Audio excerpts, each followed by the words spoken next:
Well, good afternoon, and I'd like to give some brief remarks in my national capacity before we hear from Ukraine's Deputy Foreign Minister, my good friend Mariana Betsa. Today, the Security Council will mark the 4th anniversary of Russia's illegal full-scale invasion of Ukraine. And I have seen myself with my own eyes the devastating impact of that illegal full-scale invasion in Kiev and across Ukraine, the destruction, the damage. I've heard directly from the children who've been affected, the civilians who've been affected. And on this grim anniversary, Mariana, the UK's message to the Ukrainian people is a simple one. Britain is with you and we will stand with you. And that's why today we have announced £20 million of new funding for emergency energy support to fix the damage caused by Russia's brutal attacks over this winter. We've also announced £5.7 million to provide humanitarian assistance to frontline communities, those who need evacuation or have been impacted by airstrikes or internal displacement. And while we've announced our largest ever package of sanctions to tackle the Russian war machine, nearly 300 designations, we will stand with Ukraine as long as it takes to secure a just and lasting peace and beyond. So I'm very pleased to introduce Minister Betsa to speak on behalf of the countries who have assembled here today in support of Ukraine. Thank you, Minister. Distinguished colleagues, I would like to read out a statement on behalf of Ukraine, Albania, Andorra, Australia, Austria, Belgium, Bosnia and Herzegovina, Bulgaria, Canada, Croatia, Cyprus, Czechia, Denmark, Estonia, Finland, France, Georgia, Germany, Greece, Iceland, Ireland, Italy, Japan, Latvia, Liechtenstein, Lithuania, Luxembourg, Malta, Marshall Islands, Monaco, Montenegro, the Netherlands, New Zealand, North Macedonia, Norway, Romania, Poland, Portugal, Republic of Moldova, Republic of Korea, San Marino, Slovakia, Slovenia, Spain, Sweden, Switzerland, the United Kingdom, and the European Union. Today we mark 4 years since the start of the Russia's Federation unprovoked and unjustified full-scale invasion of Ukraine, and 12 years since the beginning of its aggression marked by illegal occupation of Crimea. The ongoing war of aggression constitutes a grave and continuing violation of the UN Charter and of fundamental principles of international law. It strikes at the very foundation of the international rules-based order and undermines global peace and security. We welcome and strongly support the clear and principled message expressed today by the General Assembly, calling for the immediate, full and unconditional ceasefire, and for comprehensive, just and lasting peace in line with UN Charter and international law. We underscore the urgent need of concrete humanitarian measures, including the complete exchange of prisoners of war, the release of unlawfully detained persons, and safe return of all internees and civilians who have been forcibly transferred or deported, including thousands of Ukrainian children. These steps are essential confidence-building measures and a moral imperative. We express our deepest concern over Russia's continued and intensified attacks against civilians, civilian objects, and Ukraine's critical energy infrastructure. We condemn the weaponization of winter and attacks on energy facilities. Russia has deliberately weaponized winter, depriving millions of civilians of electricity, heating, and water during freezing temperatures, intentionally directing attacks against civilians and civilian objects are a violation of international humanitarian law, and those responsible must be held to account. We reaffirm our unwavering commitment to ensure full accountability for crimes committed under international law. Justice for victims is not optional. It is indispensable for sustainable peace and for preventing future atrocities worldwide. We reiterate our demand to Russia to stop its war of aggression against Ukraine and to ensure full, immediate and unconditional withdrawal of all Russian forces and military equipment from the territory of Ukraine within internationally recognized borders. We reaffirm our strong commitment to the sovereignty, independence, unity and territorial integrity of Ukraine within internationally recognized borders and reiterate that attempted illegal annexation of parts of sovereign territory of Ukraine by Russia has no validity under international law. It doesn't form the basis for any alteration of its status. We welcome the sustained efforts of the United States, European countries, and other member states aimed at bringing the end to the war. We stand united in our determination to achieve comprehensive, just, and lasting peace for Ukraine, consistent with the UN Charter, including the principles of sovereign equality and territorial integrity of states. I thank you for your attention.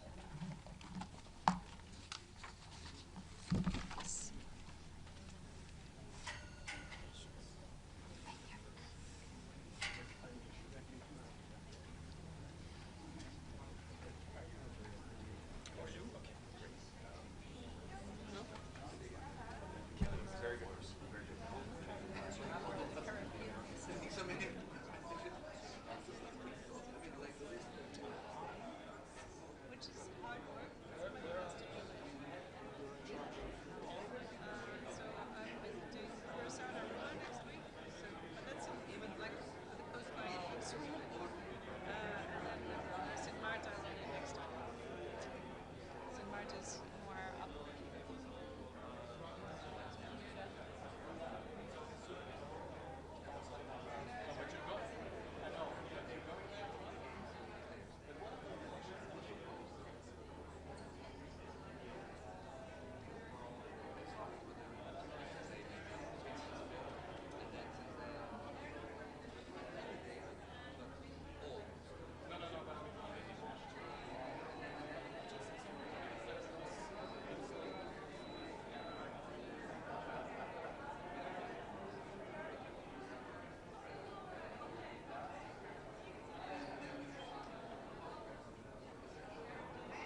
37 of the Council's Provisional Rules of Procedure, I invite the representatives of Austria, Cyprus, Czechia, Estonia, Georgia, Germany, Lithuania, Poland, Spain, Sweden, and Ukraine to participate in this meeting.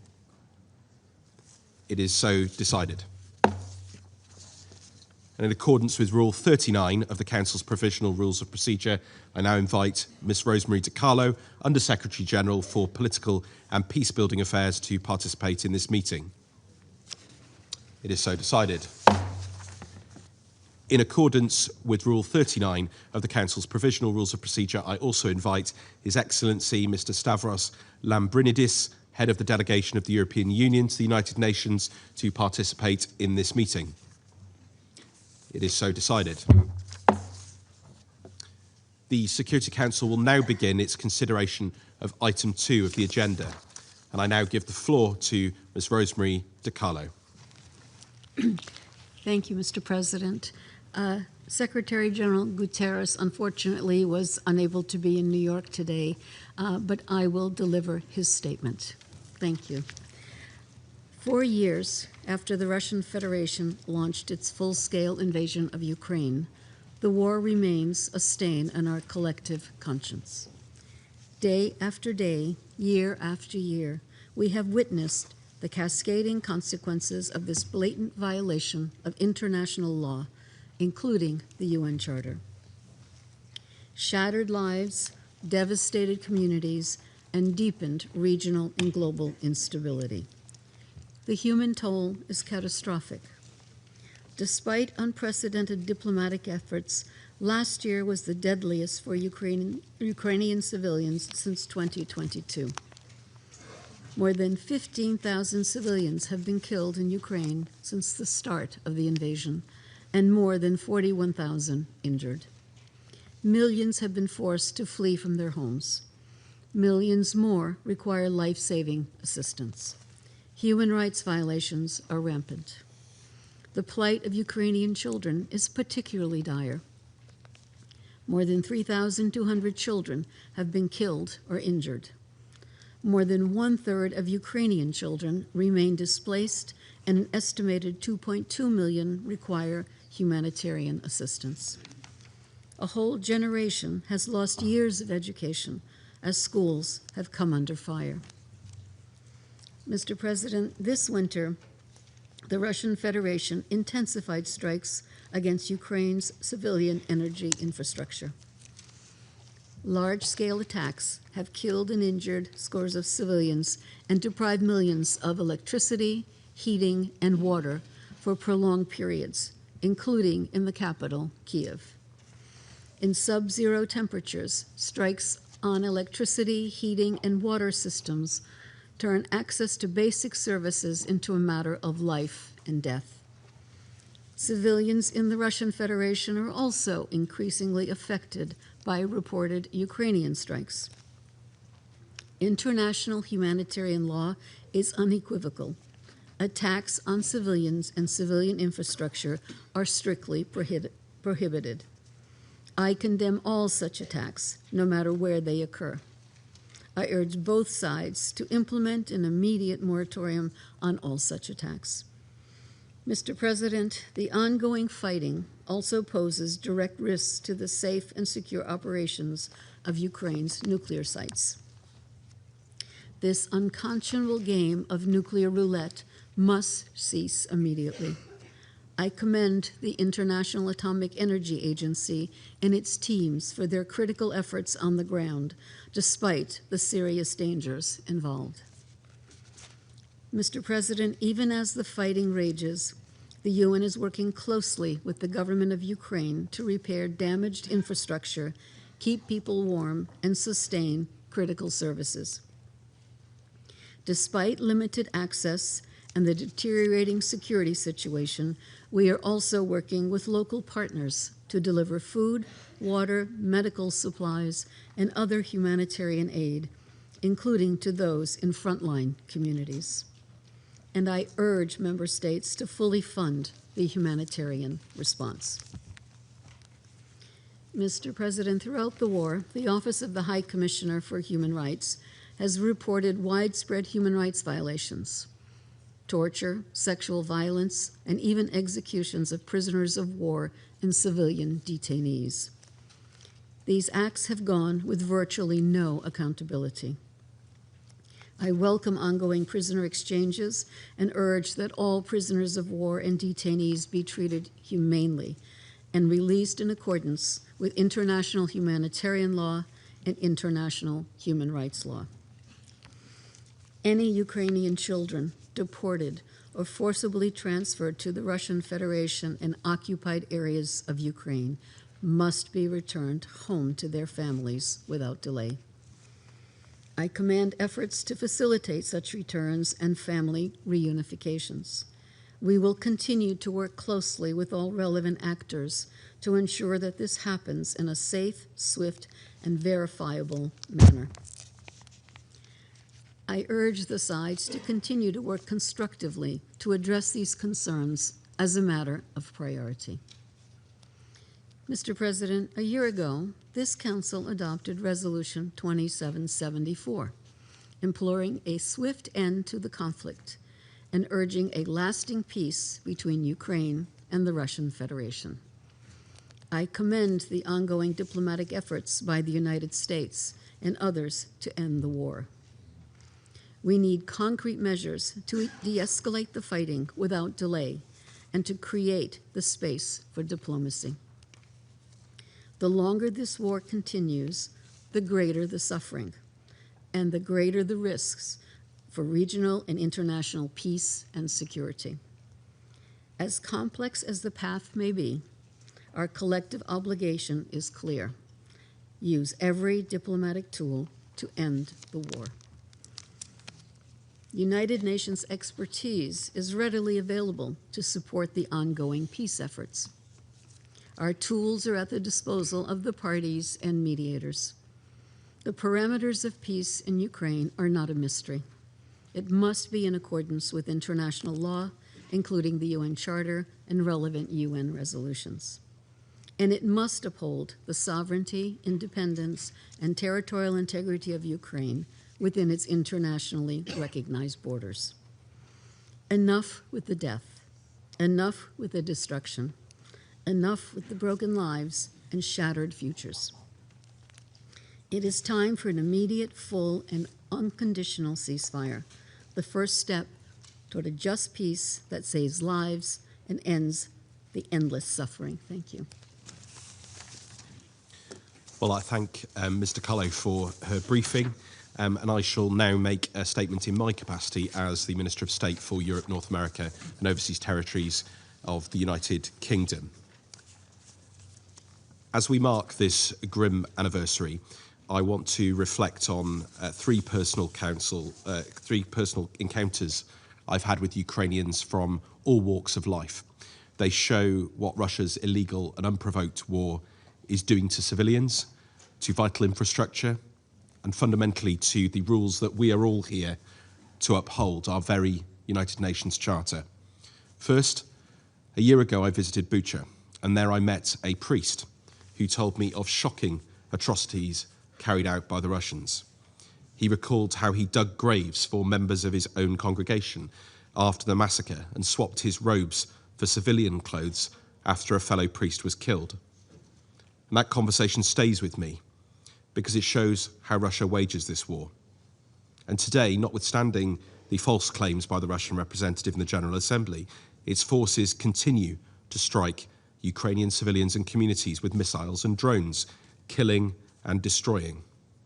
And I should add, of course, that the same disregard for civilian lives is not just evident in Ukraine, it's also evident in the killing of Alexei Navalny, which we are confident was the result of lethal poisoning. Second, last September, I met children who had been forcibly taken from occupied Ukrainian territory by Russian forces. They told me how they were separated from their families with new identities imposed upon them. I have a picture in my office painted by a Ukrainian child who had escaped Russia, now undergoing therapy to deal with the ordeal that they had endured. And Russia is doing this to tens of thousands of children, using them as tools of war. And I have to ask the Russian representative, is there no shame? This must end. And third, last month I spoke to school children in Kiev via video link from a school in East London.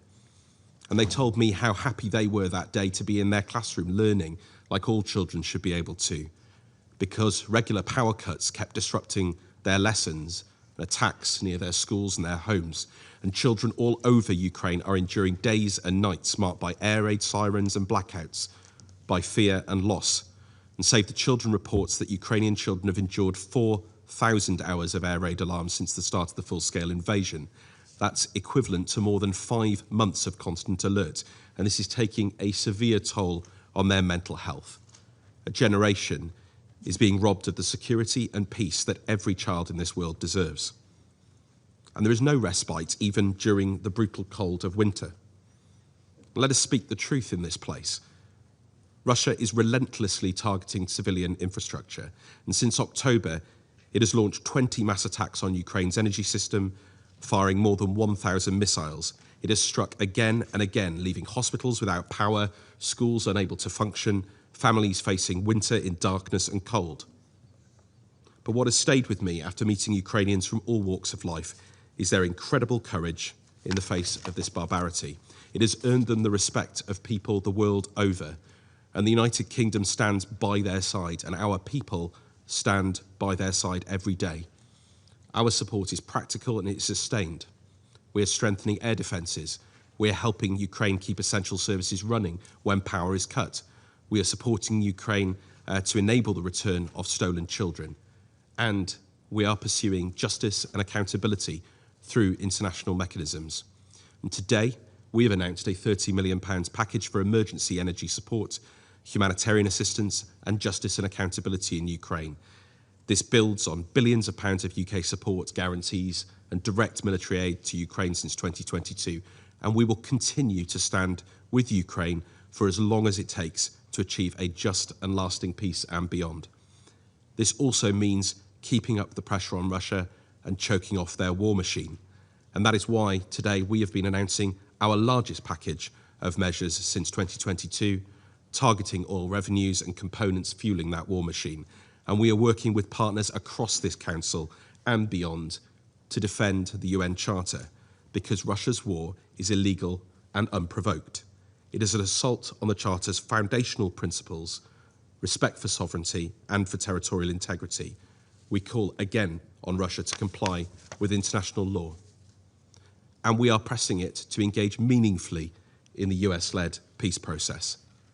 Along with France, we are also leading the Coalition of the Willing to support Ukraine now and to ensure that peace endures. Ukraine has made clear its readiness for peace, but Russia has not. Instead, it continues to escalate attacks on civilians while stalling negotiations. So let us be clear again in this place what peace requires: a full, immediate and unconditional ceasefire, a settlement that results in a sovereign, secure and independent Ukraine, all the stolen children and prisoners of war returned, and justice for the crimes that have been committed. That is what every Ukrainian deserves, and it is our responsibility as members of this council to demand it. I now resume my function as President of the Council.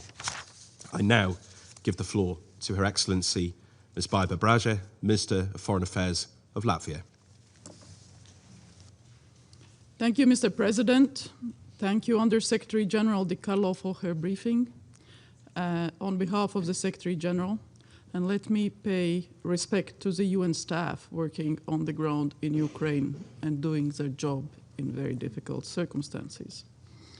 Excellencies, 1,461 days of entirely illegal, unjustified, and unprovoked war. A war with root causes known by the entire world. It's Russia's imperial and colonial aspirations. UN Charter principles shattered, countless Ukrainian lives lost and destroyed, war crimes, global consequences for food security, ecocide, landmines, global arms race, all because of one state, which refuses to accept that empires are dead. One state that 4 years ago blocked the Council from taking action. One state that a year ago vetoed the reference to the UN Charter in the Security Council resolution. Today, the same one state continues to sabotage the peace efforts led by the United States and Ukraine. This state is Russia, a permanent member of this council, with a legal responsibility in the UN Charter to uphold international peace and security. The good news is that Russia's aggression is failing. In 4 years, it has achieved none of its strategic goals. Last year alone, Russia lost more than 400,000 troops killed and severely wounded, and it was able to capture less than 1% of Ukrainian territory. At the same time, as confirmed by UN reports and the briefing by Under-Secretary General today, Russia's missile and drone attacks on Ukrainian civilians last year were the deadliest since the start of the war. During the coldest winter of the decade, Russia constantly destroys civilian and energy infrastructure. Millions are suffering in freezing temperatures. Children and elderly are freezing to death in their beds. Russia has forcibly transferred around 20,000 Ukrainian children and militarized Ukrainian children in the occupied territories. In so-called summer camps, they are forced to operate drones, dig trenches, mine and demine areas, and use grenades and firearms. Russia has also bombed first responders, humanitarian workers, and clearly marked UN aid envoys and embassies in Kiev. Mr. President, Russia's war has severe global consequences. Countries in Africa, Asia, and the Middle East are not safe from Russia's colonial imperial ambitions. Russia has manipulated and coerced thousands to the front lines to kill Ukrainians. We have seen the videos of Russian commanders using foreigners as cannon fodder. I urge all countries to protect their citizens from this fate. From dying for what? For Russia's desperate attempts to restore its empire. Mr. President, Ukrainians continue to inspire us. With their bravery and resilience, Ukraine is a strong democracy and a proud nation. Ukraine will stay free and sovereign. But it's time to bring this war to an end, to have an immediate, full, and unconditional ceasefire. Latvia fully supports the peace efforts led by the US in Ukraine. We stand for a just and lasting peace, a peace that guarantees Ukraine's sovereignty and territorial integrity, a peace where Russia is unable to resume its aggression. But there is only one country and one man standing between us here and peace. This country is Russia, and this man is Vladimir Putin.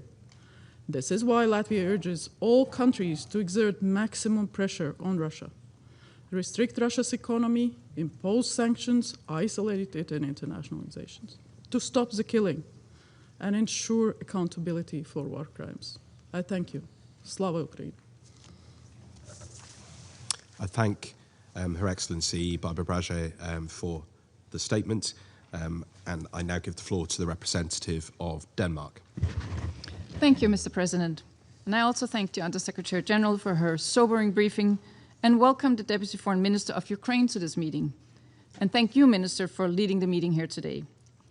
Mr. President, exactly 4 years ago, as this Council met in emergency session, and as the Secretary General appealed directly to President Putin to make peace prevail, Russia launched its unprovoked and illegal full-scale invasion of Ukraine. For 4 years, this Council has met numerous times to shine a light on the devastation and destruction caused by this aggression, on the humanitarian crisis unleashed, on the children abducted, on the threat of nuclear disaster, and on its global repercussions. Since that day 4 years ago, and despite unspeakable suffering of the Ukrainian people, the fundamental situation has remained largely unchanged. Russia's clear violation of international law and the UN Charter continues. Its aspirations to subjugate Ukraine and unlawfully seize territory by force continue. Ukraine's bravery has remained undeterred as it legitimately exercises its inherent right to self-defense. Mr. President, what has changed over the past 4 years is the scale of death, destruction, and terror inflicted on Ukraine's civilians. In this Russian war of territorial conquest, millions have been forced to flee their homes. Hundreds and thousands of soldiers have perished, and at least 55,000 Ukrainian civilians have been killed or injured. For 5 winters in a row, Russian drones and missiles have rained down on Ukraine's energy grid, desperately trying, but failing, to break the Ukrainian people's spirit. We recall that intentionally directing attacks against civilian objects is a serious violation of international humanitarian law and constitutes a war crime. As we've heard from the Undersecretary General, 2025 was in fact the deadliest year for Ukraine's civilian population in this war. Russia's attacks on residential buildings, schools, hospitals, churches, and playgrounds only intensified in this past year. We cannot allow this to continue. Mr. President, exactly 1 year ago, this Council adopted Resolution 2774. This resolution, which Russia supported, implored a swift end to the conflict and urged lasting peace. Quickly thereafter, Ukraine offered an immediate and unconditional ceasefire. It has stood by that offer ever since. President Putin, on the other hand, has repeatedly rejected it, choosing violence and aggression again and again. Russia shows no interest in peace. Rather, its actions are desperate and deeply cynical. Denmark urgently calls on Russia to adhere to all its obligations under international law and to engage in good faith in negotiations to end this war. Mr. President, this morning, the General Assembly reaffirmed its call for a ceasefire and lasting peace in Ukraine with an overwhelming majority.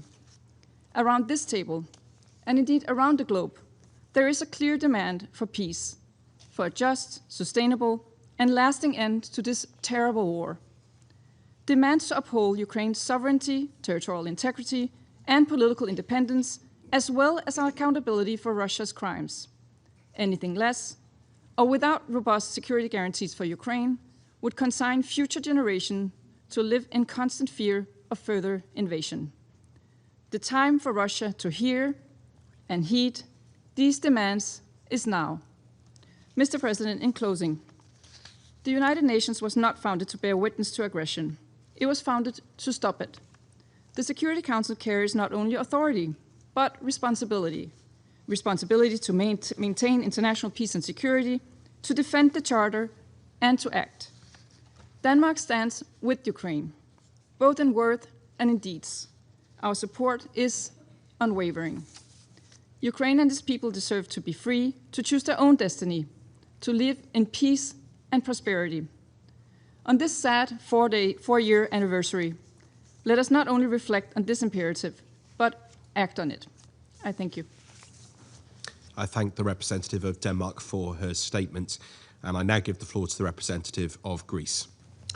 Thank you, Mr. President. I would like to commend the United Kingdom for convening this meeting as we mark 4 years since the Russian invasion of Ukraine. I also thank USG Di Carlo for her sobering remarks on behalf of the Secretary General, and I welcome the participation of the Deputy Foreign Minister of Ukraine in today's meeting. Mr. President, allow me to begin by reiterating Greece's unwavering solidarity and support to the Ukrainian people as we are sadly standing witness to an ever-worsening humanitarian situation. Ukrainians endure large-scale Russian airstrikes targeting major cities and critical energy infrastructure across the country, weaponizing the energy needs of innocent civilians amidst harsh winter conditions.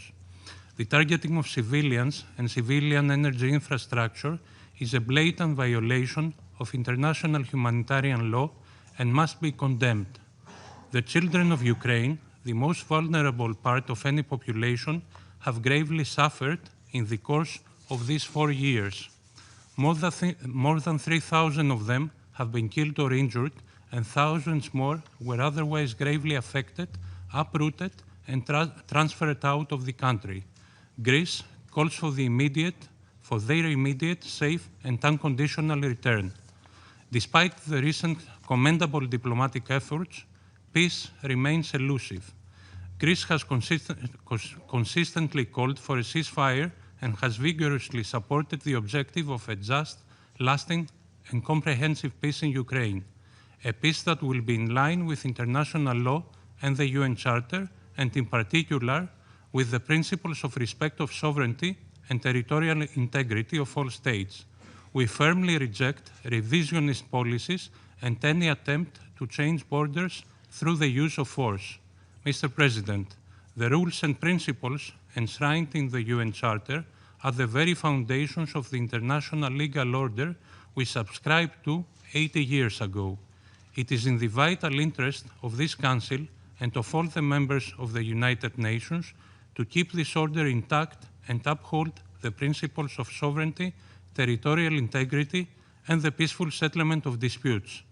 As a founding member of the United Nations, Greece has shaped its foreign policy all along on the basis of respect for international law and the principles of the UN Charter. In this spirit, we remain fully committed to Ukraine's sovereignty, independence, and territorial integrity. In closing, Mr. President, Greece, along with all partners devoted to the same principles, will continue to support efforts aimed at restoring peace in Ukraine, a fair, lasting, and comprehensive peace, a peace that will guarantee a prosperous, independent, and sovereign future for Ukraine, free from the threat of renewed aggression. I thank you. I thank the representative of Greece for his statement, and I now give the floor to the representative of France. Merci, Monsieur le Président. Monsieur le Président, je remercie tout d'abord Madame la secrétaire générale adjointe, Rosemary Di Carlo, pour son intervention. 4 ans, jour pour jour, après le début de l'invasion de l'Ukraine par la Russie, 1 an après l'adoption par ce Conseil d'une résolution votée par la Russie elle-même, qui demandait une fin rapide à ce conflit, ce triste anniversaire rappelle de notre part que nous agissions pour mettre en œuvre le mandat du Conseil de sécurité au service de la paix et de la sécurité internationale. Je veux donc saluer ici la clarté du secrétaire général des Nations Unies qui, comme l'a rappelé la secrétaire générale adjointe, a redit hier les exigences fondamentales qu'impose cet objectif. Un cessez-le-feu immédiat, complet et sans condition comme première étape vers une paix juste et durable, conforme à la Charte des Nations Unies. Ce matin, l'Assemblée générale a amplement adopté une résolution présentée par l'Ukraine qui demande exactement cela. La poursuite par la Russie de son agression est injustifiable parce qu'elle constitue toujours une violation majeure de la Charte des Nations Unies, qui plus est par un membre permanent de ce Conseil, parce que les moyens employés sont absolument inacceptables. Faute de parvenir à avancer face aux lignes de défense de l'armée ukrainienne, la Russie se déchaîne sur l'arrière, infligeant à la population civile ukrainienne un hiver sans chauffage et sans électricité, sous les bombes, par des températures glaciales. Malgré les crimes de guerre, la Russie piétine, s'acharne et démontre qu'elle ne veut pas la paix. Monsieur le Président, depuis 4 ans, l'Ukraine résiste. Depuis 4 ans, elle se bat pour son indépendance, son intégrité territoriale, sa souveraineté, sa liberté. Les forces russes se heurtent à un mur qu'elles ne parviennent pas à franchir et qu'elles ne parviendront pas à franchir. Il est temps que cette guerre s'arrête. La négociation pour y parvenir doit se faire avec lucidité. La France avait tout fait pour éviter cette guerre. Elle fera tout pour contribuer à ce que cette guerre s'arrête. Nous appuyons les efforts de paix en cours, en lien étroit avec nos partenaires américains et ukrainiens.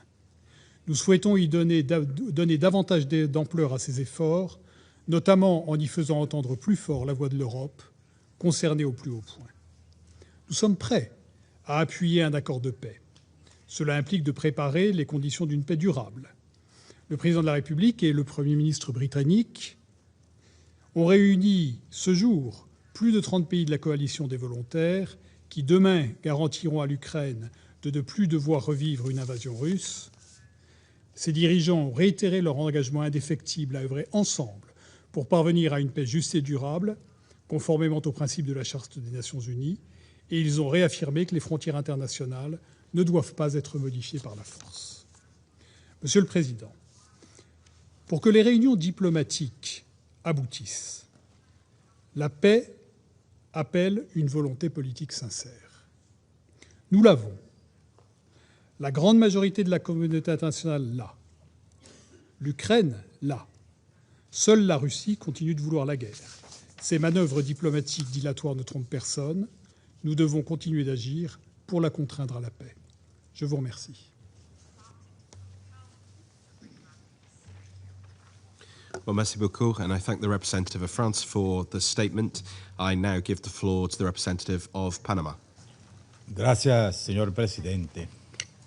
Saludamos a las altas autoridades y distinguidos representantes de los países que nos distinguen con su participación. Las declaraciones de la secretaria general adjunta, Rosemary DiCarlo, una vez más ponen de relieve las devastadoras consecuencias del conflicto y reafirman la necesidad de ponerle fin. Panamá también ha reiterado de manera constante este mismo mensaje y una vez más reafirma hoy su urgente llamado a un cese al fuego.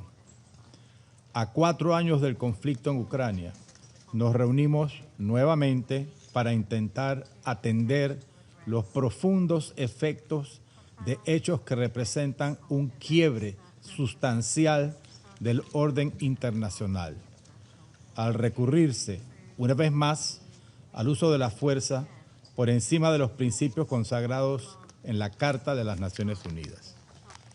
Este conflicto trascendió con rapidez su geografía inmediata.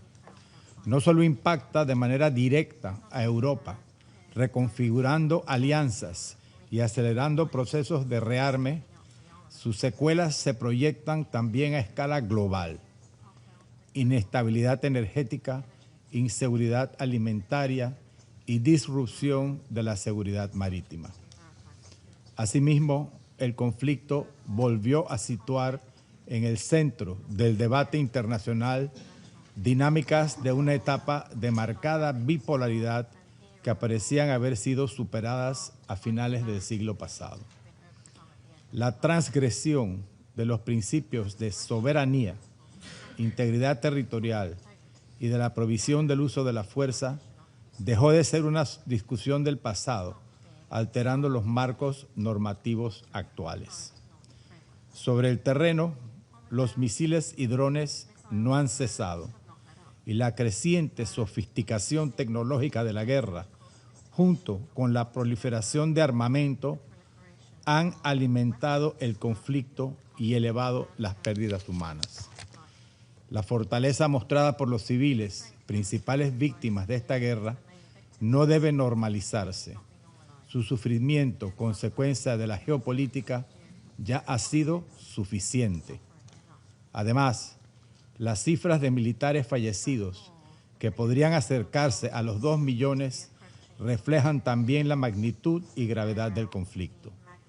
El esfuerzo humanitario de las agencias de las Naciones Unidas y de otras organizaciones no puede sostenerse indefinidamente. Es preciso reiterar que el respeto al derecho internacional humanitario exige garantizar condiciones humanas para los prisioneros de guerra, asegurar la atención a enfermos y heridos graves y su repatriación cuando sea posible.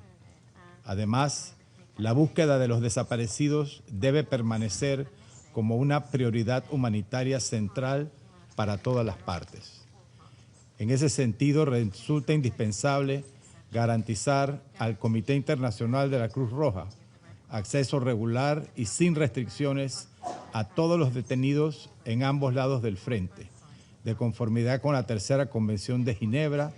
De igual manera, asegurar a la Oficina de Coordinación de Asuntos Humanitarios acceso libre y seguro a ambos lados del frente, especialmente a las regiones de Donetsk y Luhansk.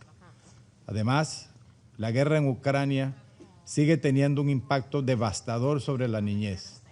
Miles de menores han muerto o resultado heridos y millones permanecen desplazados o con acceso limitado a servicios esenciales.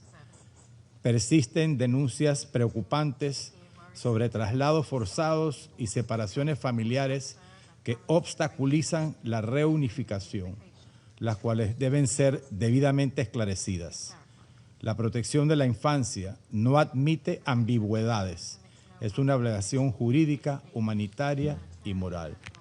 Presidente, resulta inviable sostener mesas de diálogo mientras continúan las agresiones y se siga alimentando el conflicto con armas y otros recursos, lo que no solo agrava el sufrimiento humano, sino que debilita aún más el sistema internacional. Por ello, reconocemos los esfuerzos diplomáticos de distintos actores internacionales y el impulso de los Estados Unidos para una paz sostenible en Ucrania, visibilizados en las recientes reuniones en Abu Dhabi y Ginebra, que esperamos continúen desarrollándose para ya poner punto final a un conflicto que no debe continuar. Panamá, presidente, reafirma su compromiso con los principios del multilateralismo y la paz, rechazando que la desconfianza, la preponderancia de la fuerza se conviertan en norma. Por ello, respaldamos la resolución 2774 del 2025 de este Consejo y todos los esfuerzos diplomáticos orientados a poner fin al conflicto en plena consonancia con la Carta de las Naciones Unidas. Muchas gracias. Muchas gracias, and I thank the representative of Panama for his statement. I now give the floor to the representative of the United States. Thank you, Mr. President. And thank you, Undersecretary General Rosemary DiCarlo, for your briefing. 4 long, brutal years have passed since the Russia-Ukraine war escalated to its current horrific scale, resulting in thousands of casualties, men, women, children, soldiers, and civilians. This war must end immediately. Colleagues, today we also mark the 1-year anniversary of the adoption by this Council of Resolution 2774, which implored a swift end to the Russia-Ukraine conflict and a lasting peace between Ukraine and the Russian Federation. That call has obviously not yet been heeded. Under President Trump's leadership, the United States continues to push for a negotiated and durable end to the war. Military force will never resolve this conflict. Only a diplomatic solution, agreed to by both sides, can do so. We are closer to a deal right now than at any point since the war began, but we have obviously not reached it yet. The fighting continues. Bombs are still falling in Ukraine, hitting energy infrastructure and leaving thousands of homes without light or heat in the depths of winter. But make no mistake, President Trump is committed to peace prevailing. His actions, public statements, and global leadership mission makes clear his determination to put an end to the carnage. Under one reason why the conflict continues to grind on, in spite of the staggering costs it has already meant for Russia, is the support that Russia continues to receive from third countries. China remains the decisive enabler of Russia's war industrial machine. We have urged China many times in this chamber to stop supplying Russia with dual-use goods and material components that end up in the drones and other weapons used in Ukraine. China also remains one of the top importers of Russian oil. If China truly wants peace, it should immediately end exports of dual-use goods and stop purchasing Russian oil. The DPRK has transferred munitions and ballistic missiles to Russia for use in Ukraine, and since October 2024 has deployed thousands of DPRK troops to fight for Russia on the front lines. These activities not only prolong the war, They violate the UN Security Council resolutions that Russia itself voted for. Resolutions 1718, 1874, and 2270 collectively prohibit UN member states from receiving arms and related materiel, training, or assistance from or providing them to the DPRK. Iran has supplied Russia with hundreds of UAVs and UAV technology for use in Ukraine, including transfers before October 2023 in violation of Security Council Resolution 2231. More recently, Cuba has emerged as another significant contributor of foreign troops to Russia. In 2025, Cuba has also signed new defense agreements with Russia and Belarus. The United States calls on all UN member states to end any and all support that enables the continuation of this deplorable war, which extracts a devastating human toll and threatens peace and security around the world. We call on all countries to join us in our efforts to encourage a negotiated, durable peace that will restore prosperity, security, and a bright future for everyone around the globe. Most urgently, we once again call on both parties to stay at the negotiating table and, in a spirit of flexibility, compromise and a duty to protect and preserve the lives of their own citizens, to end this barbaric war once and for all. Mr. President, I thank you.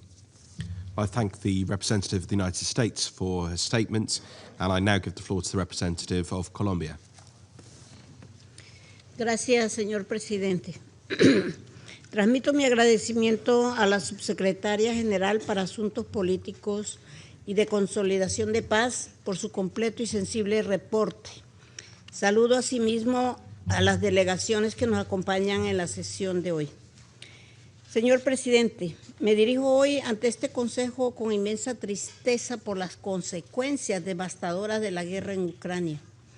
Tras 4 años de enfrentamientos, el sufrimiento humano continúa acumulándose de manera alarmante, dejando una huella de destrucción que trasciende el campo de batalla y se instala en la vida cotidiana de millones de personas. Colombia lamenta profundamente la pérdida de vidas humanas. Cada cifra representa una historia truncada, una familia afectada y una comunidad en duelo. Hoy, cuando se marcan 4 años de violencia sostenida, recordamos y rendimos homenaje especialmente a las víctimas civiles, niños que han visto interrumpida su infancia, mujeres que cargan con el peso del desplazamiento y la incertidumbre, personas mayores que han perdido su hogar y su red de apoyo, personas con discapacidad cuya vulnerabilidad se ha agravado, y el personal humanitario que arriesga su vida para asistir a otros. A todas las víctimas y a sus familiares les expresamos nuestra solidaridad, nuestra empatía y nuestro respeto. El impacto no es solo material. Los reportes sobre el daño a la infraestructura civil, hospitales, escuelas, redes eléctricas, sistemas de agua y saneamiento confirman que se han afectado servicios críticos para la supervivencia. En este sentido, es menester recordar que el respeto al derecho internacional humanitario no es opcional ni selectivo, es una obligación fundamental que recae sobre todos los Estados miembros de las Naciones Unidas, incluidos los miembros de este Consejo. Señor presidente, sobre la base de los principios de la Carta y del derecho internacional, se ha construido el diálogo y el entendimiento entre nuestros países. No es el momento de abandonar esos fundamentos, por el contrario, es en los peores momentos de guerra cuando debemos aferrarnos a lo primordial, la protección de la vida, la dignidad humana y la población civil. El respeto a los principios de distinción, proporcionalidad y precaución en las hostilidades es una aspiración abstracta, sino una exigencia concreta y urgente. Por ello, Colombia reitera el llamado a garantizar un acceso humanitario seguro, rápido y sin obstáculos a todas las personas necesitadas, las agencias humanitarias y las organizaciones que trabajan sobre el terreno deben poder desempeñar su labor con continuidad y previsibilidad. Es indispensable preservar la acción humanitaria basada en los principios de humanidad, neutralidad, imparcialidad e independencia. Estos principios no deben instrumentalizarse ni condicionarse. Son la base que permite generar confianza y llegar a quienes más lo necesitan. Asimismo, Colombia reitera el llamado firme a respetar y proteger al personal humanitario. Atacar o amenazar a quienes brindan asistencia es una violación grave del derecho internacional y socava la posibilidad misma de aliviar el sufrimiento. Proteger a los trabajadores humanitarios es proteger a las comunidades a las que les sirven. Señor presidente, celebramos los esfuerzos de diálogo en curso. Colombia ha reiterado consistentemente que los canales de comunicación deben mantenerse abiertos y operativos, incluso y especialmente en contexto de alta tensión. Saludamos el encuentro celebrado los días 17 y 18 de febrero y alentamos a que estas conversaciones sean sostenidas y sustanciosas, siempre incluyendo a las partes interesadas. Asimismo, es fundamental que toda negociación contemple disposiciones humanitarias, no como un elemento accesorio o condicional, sino como parte integral y esencial del proceso. En ese sentido, subrayamos la importancia de abordar la situación de los prisioneros de guerra, los civiles detenidos y las personas desaparecidas. Las medidas humanitarias pueden y deben generar confianza y aliviar el sufrimiento mientras se buscan soluciones políticas concretas. Señor presidente, Colombia reitera una vez más el llamado a un alto al fuego. Silenciar las armas es una condición indispensable para reducir el sufrimiento inmediato y abrir un espacio real para la negociación y un camino para la paz. Muchas gracias. Muchas gracias, and I thank the representative of Colombia for her statement, and I now give the floor to the representative of Somalia. Thank you, Mr. President. At the outset, I thank USG DiCarlo for her comprehensive briefing. What began 4 years ago has now entered yet another difficult chapter, with consequences that continue to ripple far beyond its borders. My delegation remains profoundly concerned by the continued deterioration of situation and security and humanitarian situation. The ongoing hostilities serve only to prolong suffering and further diminish prospects for sustainable peace.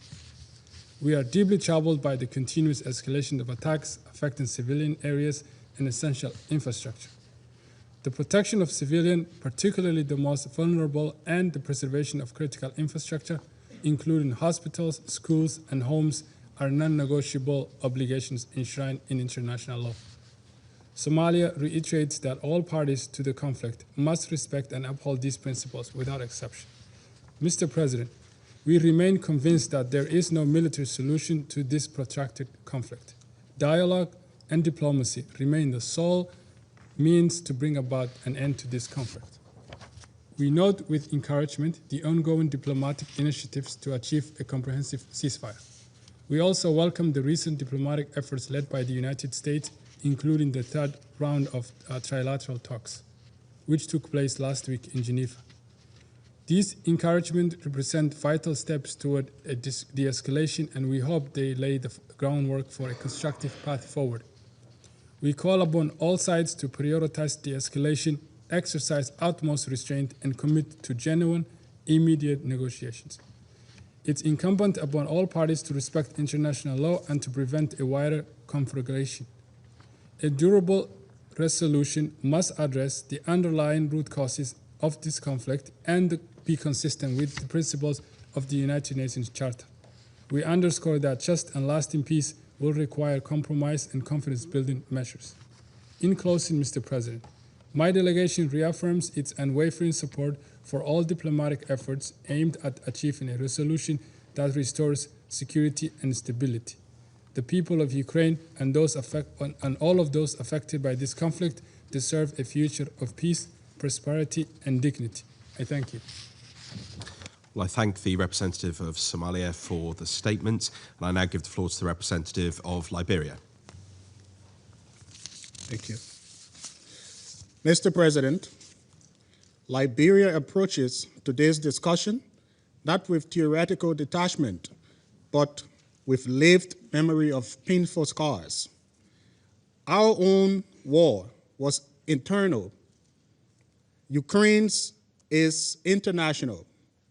The causes may differ, but the suffering is the same.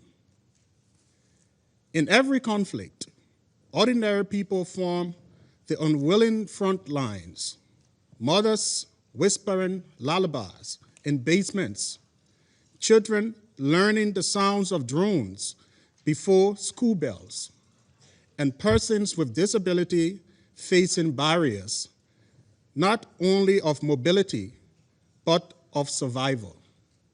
Hospitals turn into targets, power plants into ruins, water into scarcity, and hope into fragility.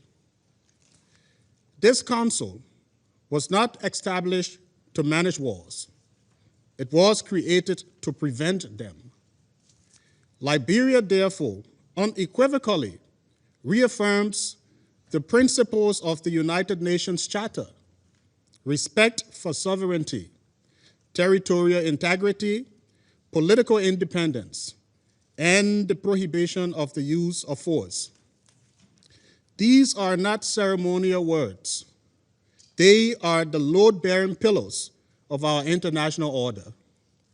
When they crack, the entire structure trembles. From Monrovia's own history, we learn a simple but profound truth. War is loud and consuming. Peace is patient and rebuilding, brick by brick.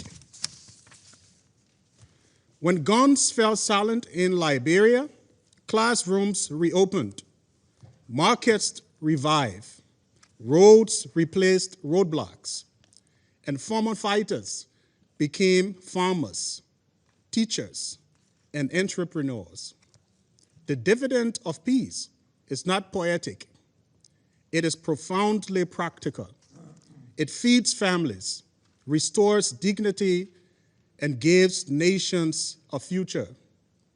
We commend the sustained efforts of the United Nations, humanitarian agencies, regional bodies, and member states to alleviate suffering and promote de-escalation. These efforts matter, but compassion must be matched by courage. Liberia underscores three key imperatives. First, the protection of civilians must move from rhetoric to reality. Attacks on homes, schools, hospitals, and energy infrastructure must stop. Second, humanitarian access must remain unhindered, safe, and sustained. Aid delayed is aid denied. Third, vulnerable groups, women, girls, older persons, and persons with disability must not be afterthoughts, but central actors in protection and recovery strategies. Mr. President, Liberia does not pretend that peace is easy. It demands compromise, persistence, and difficult dialogue. Yet we know wars rarely end on battlefields. They end at negotiation tables. This Council must therefore promote confidence-building measures, strengthen diplomatic channels, and insist firmly and consistently on respect for international law. History will not measure us by the number of meetings we held, but by whether we chose courage over convenience, upheld principles when it was inconvenient, and stood with civilians when it was costly. Liberia appeals to the moral conscience of this council. Choose the harder path of peace, the rule of law over the rule of force, and humanity over hubris. The people of Ukraine deserve not a managed war, but a decisive and lasting peace. And I thank you. Well, I thank the representative of Liberia for his statement, and I now give the floor to the representative of Bahrain. شكرا سيد الرئيس، وأحب بترأس معاليكم لهذه الجلسة اليوم. كما أود أن أشكر سعادة السيدة روزماري دي كارلو وكيلة الأمين العام للشؤون السياسية على إحاطتها، وأرحب بجميع المشاركين في جلسة اليوم. سيد الرئيس، تعتبر الحرب في أوكرانيا الأوسع نطاقا في القارة الأوروبية منذ الحرب العالمية الثانية، ومع دخولها العام الخامس لا تزال العمليات العسكرية مستمرة. وفقا لإحصائيات مكتب الأمم المتحدة لتنسيق الشؤون الإنسانية، فقد قتل أكثر من 2500 مدني عام 2025، مما يجعله العام الأكثر دموية منذ اندلاع النزاع.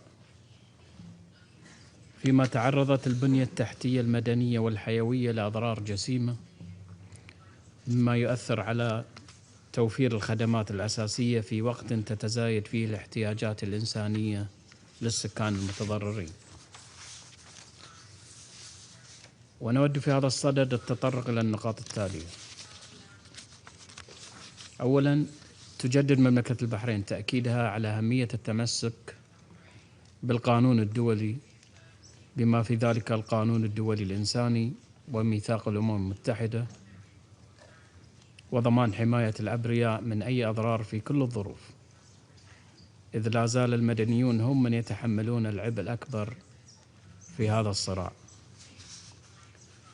ثانياً، تقدر مملكة البحرين كافة الجهود الرامية لإنهاء الحرب في أوكرانيا من خلال دبلوماسية الحوار والمفاوضات وتخفيف آثارها الإنسانية، بما يساهم في تعزيز الأمن والاستقرار في القارة الأوروبية وتحقيق السلام العادل والشامل والازدهار المستدام على الصعيدين الإقليمي والدولي. وتؤكد مملكة البحرين على أهمية الجهود الرامية لاستمرار المفاوضات بين روسيا وأوكرانيا، كتلك التي يقوم بها فخامة الرئيس الأمريكي دونالد ترامب، والتي كانت آخرها جولة المفاوضات المباشرة في جنيف. كما تشيد مملكة البحرين باستضافة المملكة العربية السعودية للمحادثات بين روسيا الاتحادية والولايات المتحدة الأمريكية بشأن الأزمة الأوكرانية في الرياض، واستضافة دولة الإمارات العربية المتحدة للمحادثات الثلاثية التي جمعت كلا من الولايات المتحدة الأمريكية وروسيا الاتحادية وأوكرانيا في أبو ظبي، وتعتبرها جهودا إيجابية وبناءة في إطار الجهود الدبلوماسية والإنسانية الرامية إلى تسوية الأزمة الأوكرانية بالطرق السلمية. كما تثمن المملكة جهود الوساطة التي قامت بها المملكة العربية السعودية ونجاحها في إطلاق سراح محتجزين وتبادل أسرى بين روسيا وأوكرانيا، وكذلك جهود دولة الإمارات التي تكللت بإنجاز عملية تبادل شملت 157 أسيرا من الجانبين بمجموع 314 أسيرا، ليصل العدد الإجمالي للأسرى الذين تم تبادلهم بين البلدين في هذه الوساطات إلى 4955 أسيرا. كما تثمن جهود وساطة دولة قطر، والتي شملت لم شمل الأطفال الأوكرانيين والروس مع أسرهم، مما أسهم في تخفيف المعاناة الإنسانية. ثالثا، تؤكد مملكة البحرين على ضرورة مواصلة المسار الدبلوماسي لإبقاء سبل الحوار مفتوحة بين الجانبين مع الانخراط فيها بإرادة سياسية من قبل جميع الأطراف المعنية من أجل تعزيز جهود إحلال السلام وترسيخ الأمن والاستقرار في القارة الأوروبية وتعزيز التفاهم والتعايش، بالإضافة إلى معالجة الأسباب الجذرية للصراع ومراعاة الشواغل الأمنية لكافة الأطراف بالعناية اللازمة لضمان التوصل لحل دائم للأزمة. وفي الختام سيد الرئيس، تجدد مملكة البحرين دعمها لكافة الجهود المبذولة للتوصل إلى حل سلمي مستدام للحرب في أوكرانيا بما ينسجم مع مبادئ القانون الدولي وميثاق الأمم المتحدة وقرار مجلس الأمن رقم 2774 وبما يسهم في تعزيز الأمن والسلم الدوليين. وشكرا سيد الرئيس. Well, I thank the representative of Bahrain for their statement, and I now give the floor to the representative of China. 谢谢主席，我感谢迪卡洛副秘书长所做的通报。乌克兰危机延宕已有4年，当前局势发展走到了关键的路口。近期，各重要利益攸关方开展多轮接触，谈判进程不断深化，和平呼声愈发强烈，政治解决的曙光就在前面。另一方面，战事冲突仍没有停止，平民伤亡持续增加，人道局势令人忧心。越是到了关键时刻，越需要坚定信心，加大努力。中方有以下主张：第一，坚定推进政治解决。历史反复证明，军事手段无法带来持久和平，任何冲突最终只能通过谈判解决，乌克兰危机也不例外。当前，主要各方立场虽不尽相同，但都认可政治解决的大方向，都希望达成一份全面、持久、有约束力的和平协议。这是一项难能可贵的共识，也是应当共同努力的目标。我们呼吁当事方抓住积极势头，展现政治意愿，不断积累共识，继续朝着政治解决危机、实现持久和平的方向努力。第二，坚定维护共同安全。这场危机表明，安全是相互的，一国的安全不能建立在别国的不安全之上，地区安全不能以强化甚至扩张军事集团来保障。俄罗斯、乌克兰和欧洲各国都是搬不走的邻居，和睦相处是唯一的现实选择。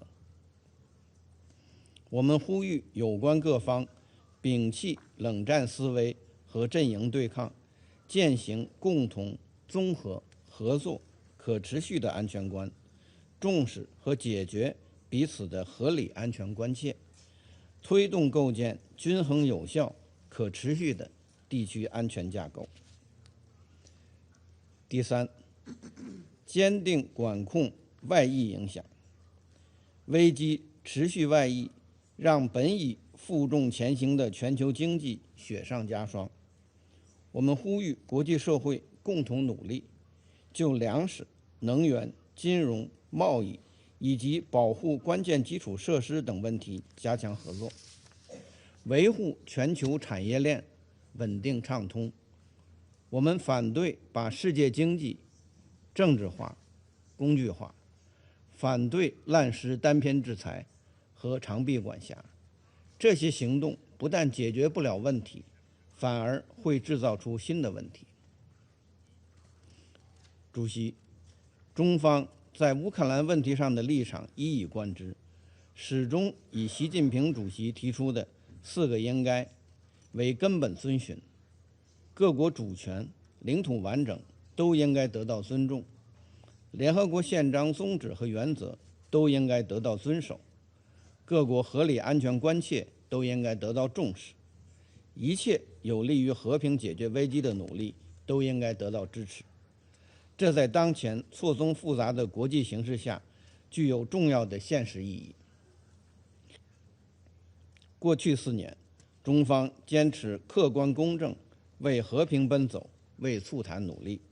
我们一直同俄罗斯、乌克兰等有关各方保持密切沟通，派出特使开展穿梭外交，并同巴西等全球南方国家发起成立乌克兰危机和平之友小组，不断凝聚和平共识，推动和平努力。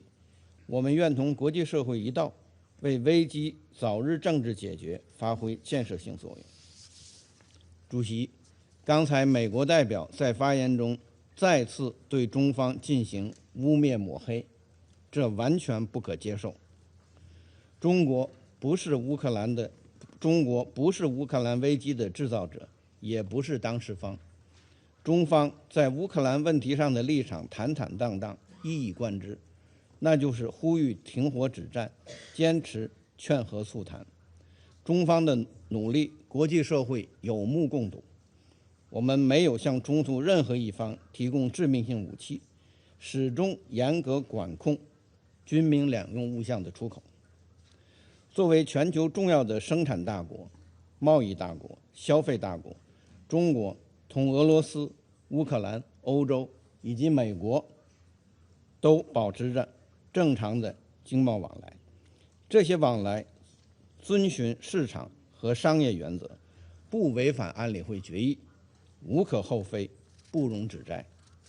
中国将根据自身国家利益，采取合理的能源保障措施。我还要强调，一段时间以来，美国利用各种场合编造各种借口和谎言，持续对中国进行攻击抹黑，这是赤裸裸的政治操弄，其目的就在于挑动阵营对立，制造分裂对抗。我们再次敦促美国停止转移矛盾，停止甩锅推责，停止在世界各地制造冲突与战争。谢谢主席。Well, I thank the representative of China for their statement, and I now give the floor to the representative of the Democratic Republic of the Congo. Merci, Monsieur le Président. Merci à Madame la Secrétaire générale adjointe, Madame Rosemary DiCarlo, pour son exposé qui met à nouveau en lumière l'ampleur des conséquences humanitaires de la crise en Ukraine. Monsieur le Président, la République démocratique du Congo réitère sa profonde préoccupation quant à la détérioration prolongée de la situation sécuritaire et humanitaire en Ukraine. 4 longues années se sont écoulées depuis le début de ce conflit. 4 années marquées par des pertes considérables en vies humaines, par la destruction d'infrastructures essentielles et par le supplice quotidien de millions de civils. La République démocratique du Congo réaffirme qu'il ne saurait y avoir de solution militaire à ce conflit. Seule une issue fondée sur la diplomatie et le dialogue, dans le respect des principes du droit international humanitaire et de la Charte des Nations Unies, pour ouvrir la voie à une cessation définitive de cette stratégie que le monde entier peut voir s'arrêter. À ce propos, mon pays salue les efforts entrepris par les partenaires internationaux ainsi que les initiatives diplomatiques en cours, dont celles menées par les États-Unis d'Amérique, de même que l'engagement des parties à privilégier la désescalade et le dialogue comme en témoigne la récente rencontre du 18 février dernier à Genève. La République démocratique du Congo fait appel à la sagesse de tous les acteurs et les encourage à éviter toute action unilatérale qui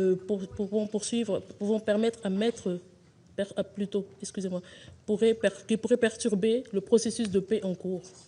Nous estimons qu'il serait judicieux de préserver ce momentum afin de refréner tout élan qui pourrait entraver l'aboutissement à une solution globale, juste et durable. Monsieur le Président, l'Ukraine est aujourd'hui l'un des symboles les plus douloureux de la vulnérabilité des civils en temps de guerre. Alors que l'hiver impose sa rigueur, des millions de personnes restent privées d'un accès à l'électricité, au chauffage et à l'eau potable. La République démocratique du Congo réaffirme avec constance que la protection des civils doit demeurer au cœur de nos priorités. Pour rappel, des mécanismes tels que le Fonds humanitaire pour l'Ukraine et le plan de réponse hivernal 2025-2026 ont permis de fournir une assistance vitale à près de 1,7 million de personnes vulnérables. Toutefois, ces efforts, aussi essentiels soient-ils, demeurent insuffisants face à l'ampleur des besoins. Il est donc urgent et important d'intensifier l'aide humanitaire tout en y garantissant un accès sûr et sans entrave, et tout en veillant également à ce que soient protégées les infrastructures civiles essentielles. Monsieur le Président, il est important de souligner que les conséquences transfrontalières de ce conflit, qui entraînent des répercussions directes sur la sécurité alimentaire mondiale, est un réel problème. Les perturbations de la production et de l'exportation des céréales affectent durement certaines régions du monde déjà fragilisées, notamment l'Afrique, où des millions de personnes dépendent de ces importations pour se nourrir et assurer ses besoins alimentaires élémentaires. Cette crise illustre tragiquement le lien indissociable entre les conflits armés, la faim et l'instabilité.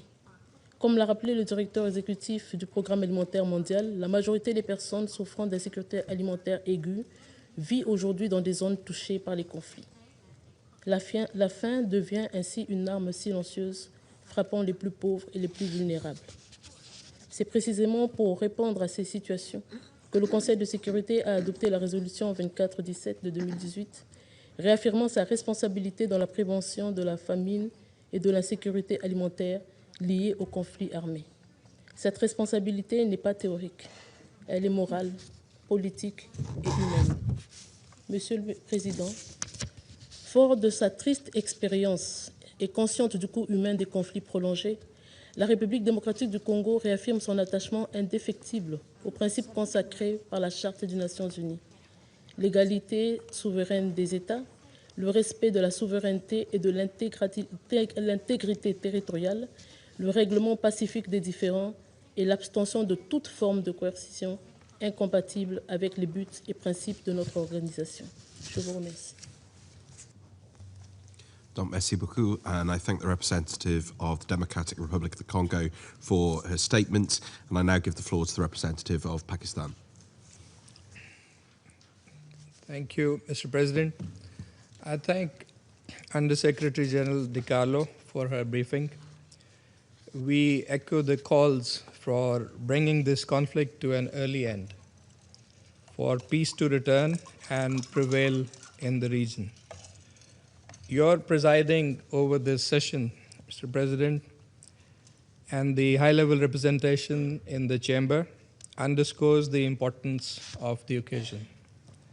As we mark this solemn milestone, we must look back at how 4 years of conflict not only ruptured the peace in the region, but sent shockwaves across the world, also undermining food and energy security, especially impacting the global south. President, the toll from this conflict, especially the humanitarian catastrophe that it unleashed, is devastating and undeniable. Thousands of lives lost or forever changed, generations scarred, cities and safe areas turned into uninhabitable spaces. The rising human suffering is deeply concerning.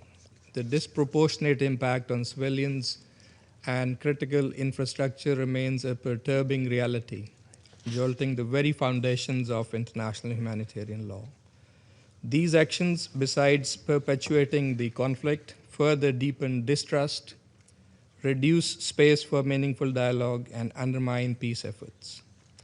President, last year, on this very day, this Council adopted Resolution 2774, which was also supported by Pakistan, making a clarion call imploring both parties to silence the guns and chart a course towards peace. A few months later, in July, the Council reaffirmed its support for peaceful settlement of disputes through unanimous adoption of Resolution 2788. These were moments of collective hope, and therefore it is a matter of profound regret that the demand from this Council has remained largely unheeded. Yet we remain hopeful of a breakthrough for peace. From the very first days of this conflict, Pakistan has stood on the side of dialogue and diplomacy. Our position is born of conviction that there is no military solution to this conflict. A just and lasting peace can only be achieved through sustained, structured, and meaningful dialogue.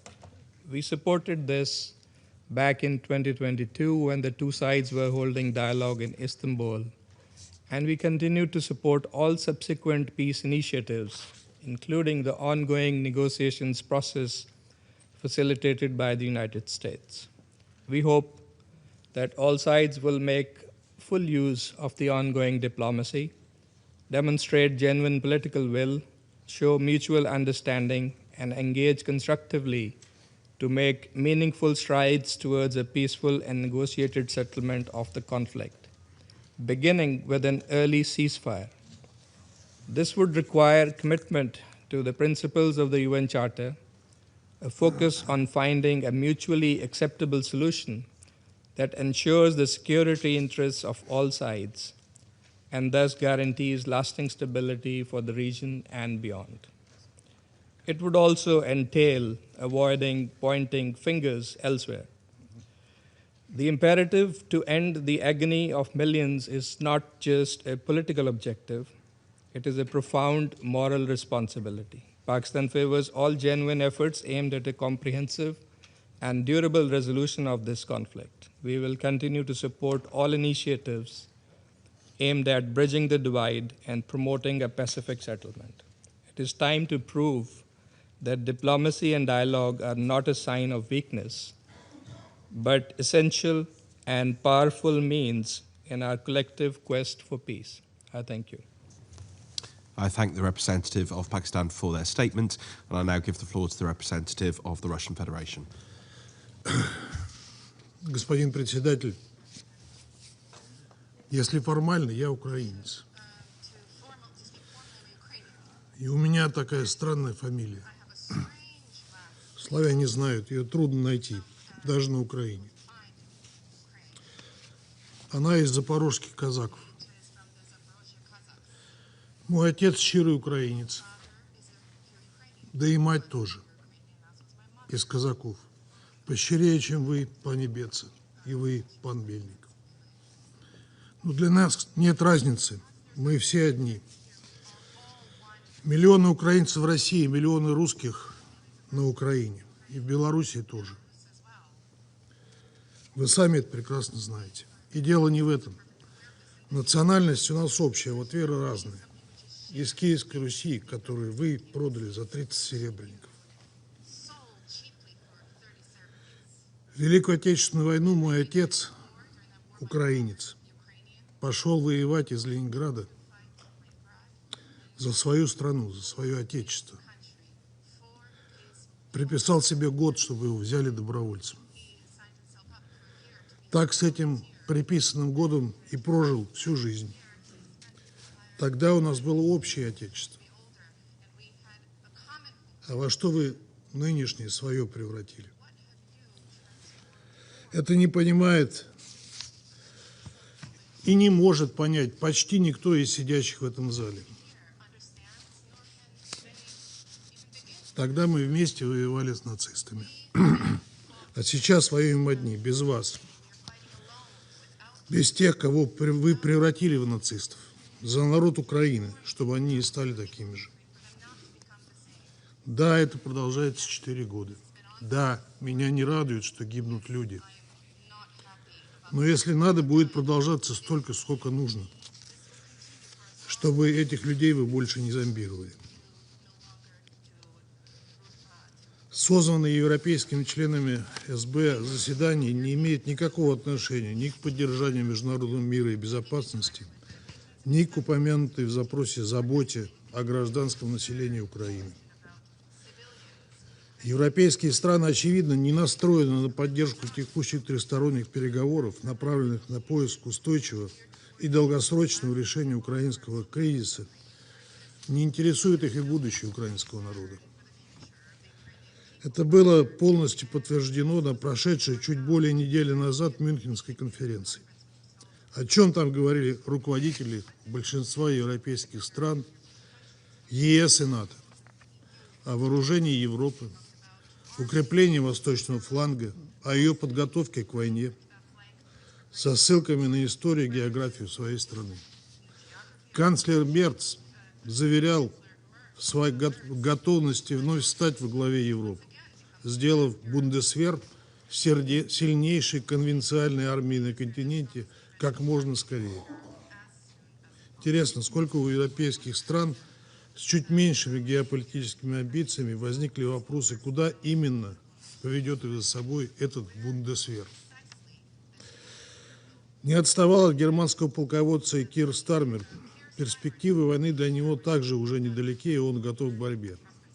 Удивительно, но тоже, напомнив об истории, премьер-министр добавил, что европейская безопасность невозможна без Британии. В схожем ключе о важности англо-германских отношений для Европы говорил британский премьер-министр Чемберлен после своего возвращения с Мюнхенской конференции 1938 года. Чем в итоге закончилось дело, в том числе для самой Британии, напоминать, я думаю, не надо. Нынешние европейские лидеры безо всяких масок и оговорок анонсируют свою ставку на нанесение России стратегического поражения, подчиняют этому внутреннюю и внешнюю политику, а также экономику всего Европейского Союза. Мир на Украине и ее будущее в их речах почти не упоминалось. На этом фоне неудивительно истеричное выступление в Мюнхене Зеленского. Деньги на продолжение войны все еще выделяет, хоть и меньшие, обещают и поставляют вооружение, но не значит ли это, что потихонечку его начинают списывать со счетов?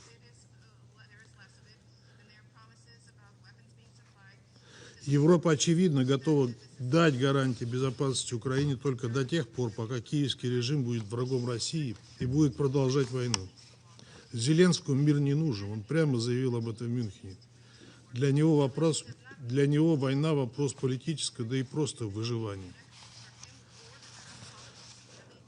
Господин председатель, страны Запада, в первую очередь европейские, играют весьма неприглядную роль с самого начала украинского кризиса. В эти дни мы вспоминаем очередную годовщину государственного переворота в Киеве. Напомню, что именно европейцы в 2013-2014 годах осуществили беспрецедентное вмешательство во внутренние дела Украины, которое и привело к конституционному отстранению от власти законно избранного президента Украины. Именно европейцы, представляющие себя главными демократическими нормотворцами, источниками моральных стандартов для всего остального, как они называют, не всегда цивилизованного, а чаще и вовсе авторитарного мира, привели к власти на Украине кровожадный режим неонацистского толка, дали ему карт-бланш на любые преступления, фактически поощряя его нацеленность на уничтожение русскоговорящего населения. За все эти годы у западных спонсоров не нашлось ни одного слова осуждения, леденящих кровь нападений на мирных жителей сначала Донбасса, а потом и других российских регионов. 12 лет мы говорили в этом зале о применении авиации и тяжелых вооружений против женщин, детей и стариков, мирных донбасских городов, сожжении людей заживо в Одессе, преследовании и убийствах инакомыслящих и развернутой войне против канонической Украинской Православной Церкви.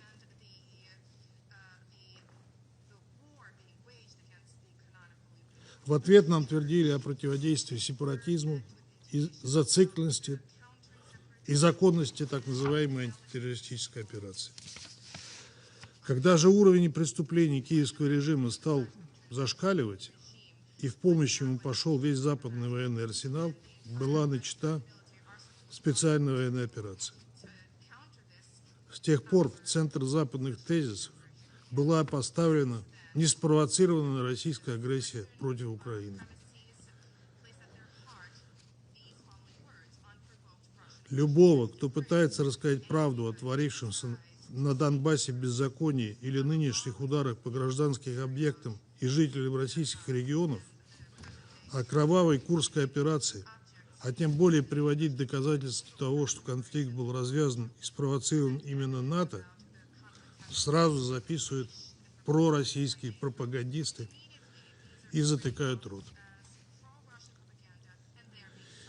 На Украине таких людей выживают из страны, сажают в тюрьмы и просто убивают. Обращаюсь к европейским коллегам. Кого вы хотите обмануть? Вопреки фактам и здравому смыслу, вы все эти годы лепите из Зеленского героя, выпячиваете никогда не имевшиеся у него мирные устремления, при этом лживо приписываете России незаинтересованность в мире и нацеленность на эскалацию. Любые попытки европейских лидеров убедить мир в своей приверженности делу достижения мира на Украине разбиваются о факты. Сегодня, 24 февраля, пресс-бюро службы внешней разведки Российской Федерации опубликовало экстренное сообщение о планах Лондона и Парижа снабдить Киев ядерным оружием или так называемой грязной бомбой, а также средством его доставки. В конкретном плане речь идет о скрытой передаче Украине соответствующих европейских комплектующих, оборудования и технологий. Как вариант рассматривается французская малогабаритная боевая часть ТН-75 от баллистической ракеты подводных лодок М51.1. Весьма показательно, что другие западные столицы, судя по всему, прекрасно отдают себе отчет во всей степени безрассудства Лондона и Парижа. От своего участия в этой затее, например, отказался Берлин. Полагаю, что никому не стоит напоминать, что подобные замыслы мало того, что безответственны и опасны, так еще и противоправны, поскольку являются прямым нарушением первой статьи договора о нераспространении ядерного оружия. Именно по этой причине авторы этой авантюры стремятся изобразить обретение Киевом ядерного оружия в качестве результата разработки самих украинцев. Подобное развитие событий ясно дает понять, что британские и французские лидеры, остающиеся неудел в процессе урегулирования по украинскому сюжету, окончательно утратили связь с реальностью. Россия обладает всеми возможностями дать отпор подобным действиям. Однако надеемся на то, что в Лондоне и Париже все же достаточно здравомыслящих и рассудительных людей, которые смогут удержать своих лидеров от таких неадекватных шагов. К сожалению, неприглядную роль в украинском кризисе играет и генеральный секретарь ООН. Он не только однозначно принял сторону в конфликте, закрыв вверенные ему организации возможности для беспристрастного участия в его урегулировании, но и продолжает упорствовать, произвольно трактуя Устав ООН и другие основополагающие документы организации, чтобы подвести псевдоюридическую базу под неприменимость для Донбасса права на самоопределение. При этом секретариат продолжает закрывать глаза на намеренные удары ВСУ по территории России с акцентом на объекты гражданской инфраструктуры, в том числе теракты в отношении гражданских лиц, изредка выдавливая из себя жалкую строчку про российские жертвы среди мирных жителей.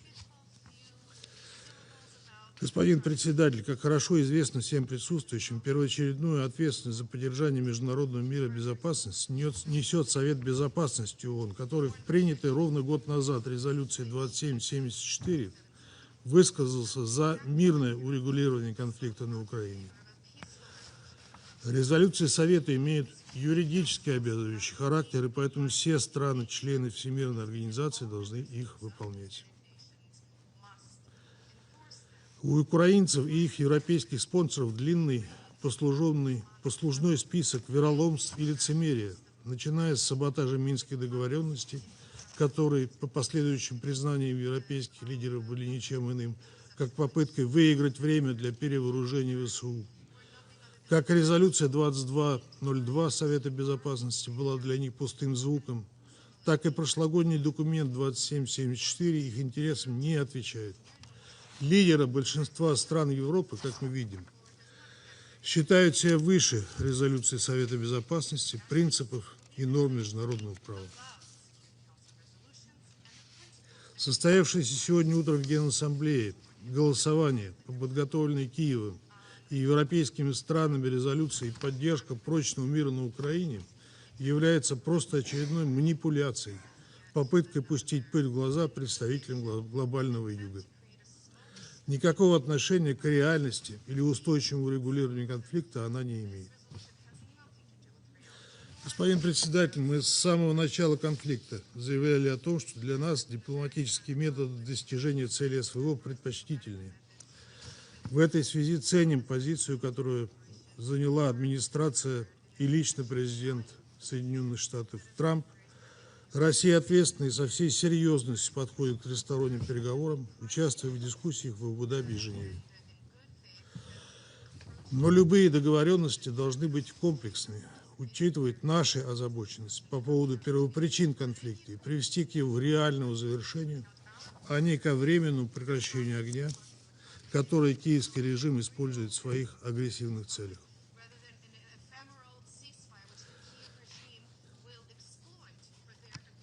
Принципиальные подходы нашей страны к урегулированию украинского кризиса были озвучены президентом Путиным в июне 2024 года. Напомню, речь идет о соблюдении Украины прав русскоязычного населения, о ее возвращении к внеблоковым, нейтральным и безъядерным основам, зафиксированным в Декларации о ее государственном суверенитете от 16 июля 1990 года, ее демилитаризации и денацификации, признании статуса Крыма, Севастополя, Донецкой, Луганской Народной Республики, Херсонской и Запорожской областей в соответствии с волей их жителей в качестве субъектов Российской Федерации. Напомню в заключение еще одно заявление нашего президента о том, что Россия не собирается воевать с европейскими странами. Но если Россия начнет войну, если Европа начнет войну, то Россия к этому готова. Выбор у вас есть. Пересмотреть безрассудный курс на нагнетание конфронтации с Россией, прекратить руководствоваться логикой войны до последнего украинца и торпедировать не мытьем, так катанием ведущиеся переговоры. Мир, в котором преступления, совершаемые на почве нацизма, замалчиваются, приверженность этой идеологии используется как инструмент для реализации геополитических интересов, рано или поздно погрузится в хаос. И уроки истории в этом контексте имеют самое непосредственное значение. Благодарю вас. Well, I thank the representative of the Russian Federation for their statement. I shall now make a further statement in my capacity as Minister of State for Europe, North America, and Overseas Territories of the United Kingdom. I need to say to members of this Council that the allegation made by the representative of the Russian Federation is an outright lie. He says that we have lost touch with reality. It is he who has lost touch with reality. This is yet another piece of disinformation from the Russian Federation and a clear attempt to deflect attention from its ongoing, unprovoked and illegal invasion of Ukraine. I can categorically assure members of this Council that the United Kingdom remains fully committed to its obligations under the Treaty on the Non-Proliferation of Nuclear Weapons and to preventing the proliferation of nuclear weapons. We are not providing and would not provide nuclear weapons or related capabilities to Ukraine.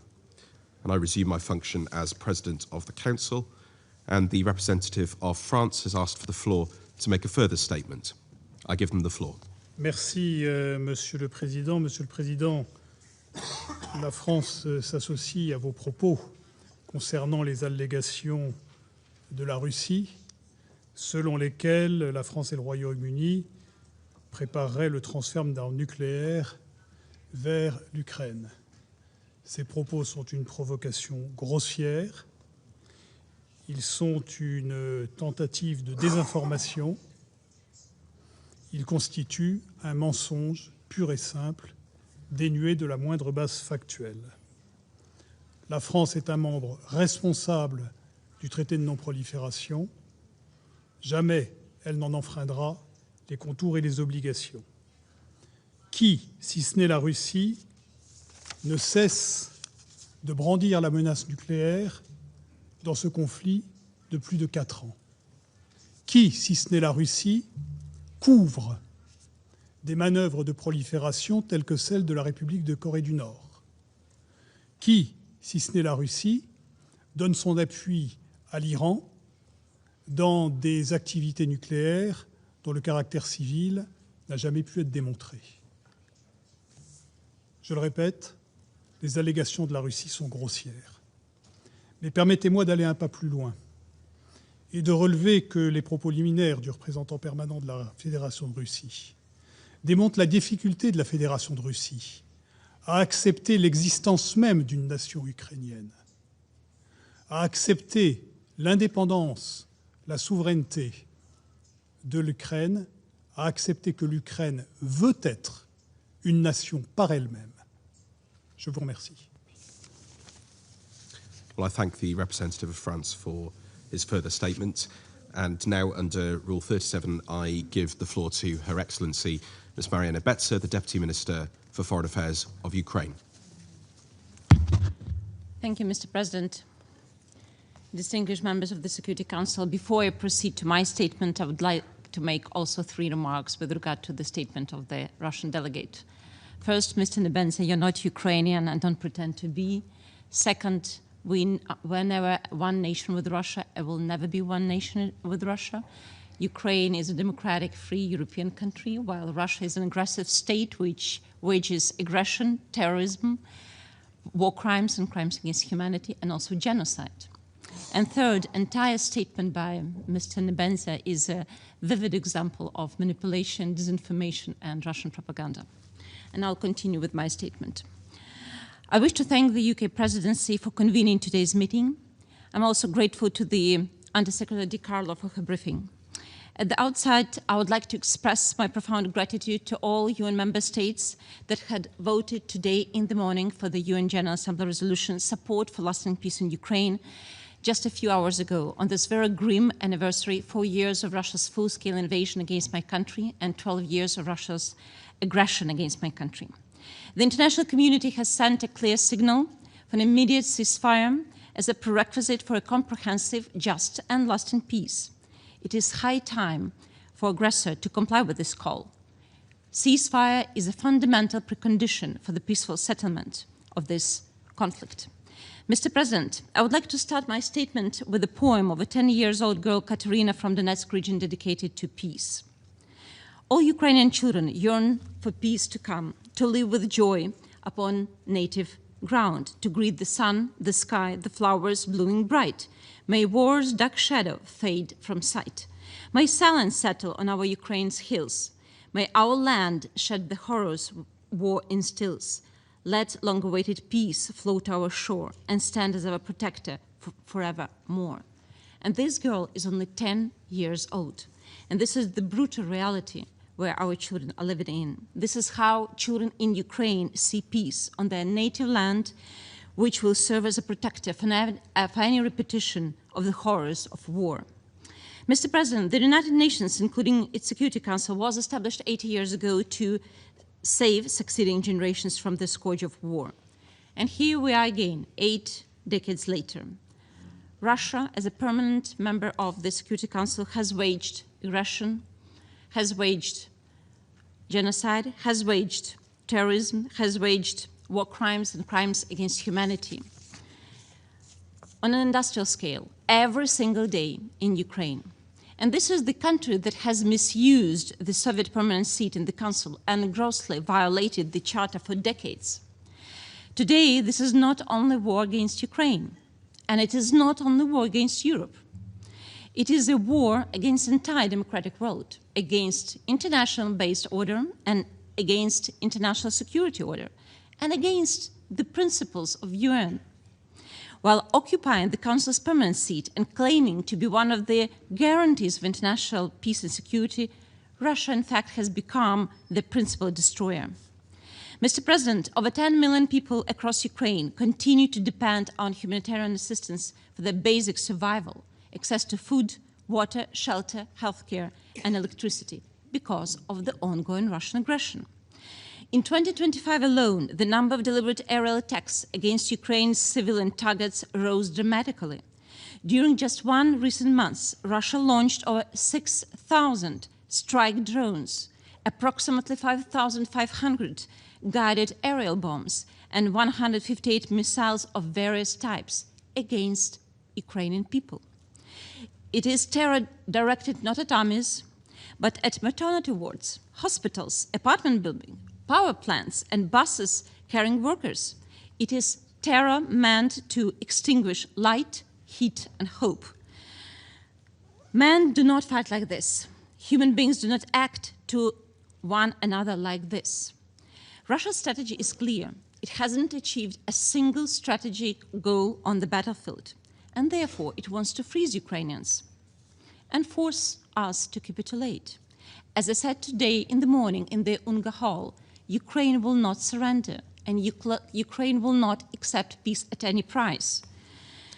The impact of the war on the civilian population is truly devastated. Power outages have affected over 10 million people, forcing hospitals, schools, and emergency services to operate with limited or no power. Disruptions to heating during sub-zero winter temperatures have left Ukrainians unable to maintain basic living conditions. Water shortage have deprived hundreds of thousands of people of access of safe drinking water. Economic disruption has led to the closure of businesses and essential services, deepening humanitarian crisis across the country. These acts are not incidental to hostilities. They bear the hallmarks of serious, gross violations of international humanitarian law and amount to war crimes. We count to document indiscriminate and disproportionate attacks, the use of weapons in densely populated areas, summer executions, torture and ill-treatment of detainees, conflict-related sexual violence, and unlawful deportation and forcible transfer of civilians, including children. In this context, arrest warrants on Russian top officials and militaries issued by the International Criminal Court underscore that such conduct may entail individual criminal responsibility under international law. Those responsible must be held accountable. Moreover, Russia has deliberately targeted grid lines and substations essential for the reliable offset power supply of nuclear power plants, creating nuclear risks not only to Ukraine and not only to Europe. One such attack recently caused the Chernobyl nuclear power plant to lose its external power supply. Against this backdrop, the situation at the Russian-occupied Zaporizhzhia nuclear power plant remains gravely alarming. Europe's largest nuclear facility has endured repeated losses of offset power. This leaves the plant in a state of constant and dangerous vulnerability, while Russia continues unlawful and irresponsible attempts to connect the plant to its own energy system. The international community must act decisively and without delay, including through the establishment of temporary international supervision to ensure nuclear and radiation safety, prevent further militarization, and safeguard the plant's legal status. Such measures must clearly serve one objective: the safe, lawful, and irreversible return of the Zaporizhzhia nuclear power plant to Ukraine's legitimate authority, which remains the only sustainable guarantee of nuclear security in Europe. The occupation and militarization of nuclear facilities cannot be accepted. Ukraine calls on all partners to impose comprehensive sanctions on Rosatom and to reduce cooperation with this entity wherever possible. Distinguished colleagues, resilience alone is not enough.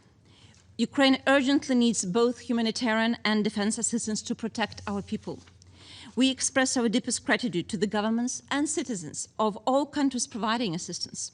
Your support saves lives and sends a clear message to Russia that their terror will not break Ukraine. We're also deeply grateful to the United Nations agencies operating in Ukraine under very difficult conditions. Since February 2022, the UN system in Ukraine has been implementing one of its largest humanitarian operations. In January 2026, the United Nations presented a new humanitarian response plan for Ukraine for the year 2026, aimed at assisting more than 4.1 million Ukrainians. And this is precisely how the United Nations proves its relevance, even when this Council is immobilized due to the presence of the aggressor in this chamber. Mr. President, as of today, 2,000 Ukrainian children have been successfully saved from Russian control and brought back home. At the same time, we are aware of more than 20,000 Ukrainian children who have been abducted and deported by Russia in grave breach of international law. Overall, approximately 1.6 million Ukrainian children remain on the temporary occupied territory. Russia systematically subjects Ukrainian children to militarization, forcibly alters their identity, changes their citizenship status, and seeks to impose upon them a hateful ideology aimed at totally erasing their Ukrainian identity. This is a deliberate component of Russia's genocidal policy against Ukraine and Ukrainians. I urge all UN member states to contribute to implementing the recently adopted UNGA resolution on the return of Ukrainian children, in particular by consolidating pressure on Russia. For Ukraine, the return of each and every child is moral imperative. It is a matter of justice, of identity, and of the very future of our nation. This war has brought immense suffering, not only to those killed or injured, but also to the loved ones left behind. Mothers searching for their sons, children waiting for their fathers, families living in unbearable uncertainty. Beyond this visible destruction lies another layer of agony, tens of thousands of missing persons, arbitrarily detained civilians and prisoners of war. A central obstacle to clarifying their fate is Russia's systematic practice of incommunicado detention. UN and RCRC are denied unimpeded access to places of detention.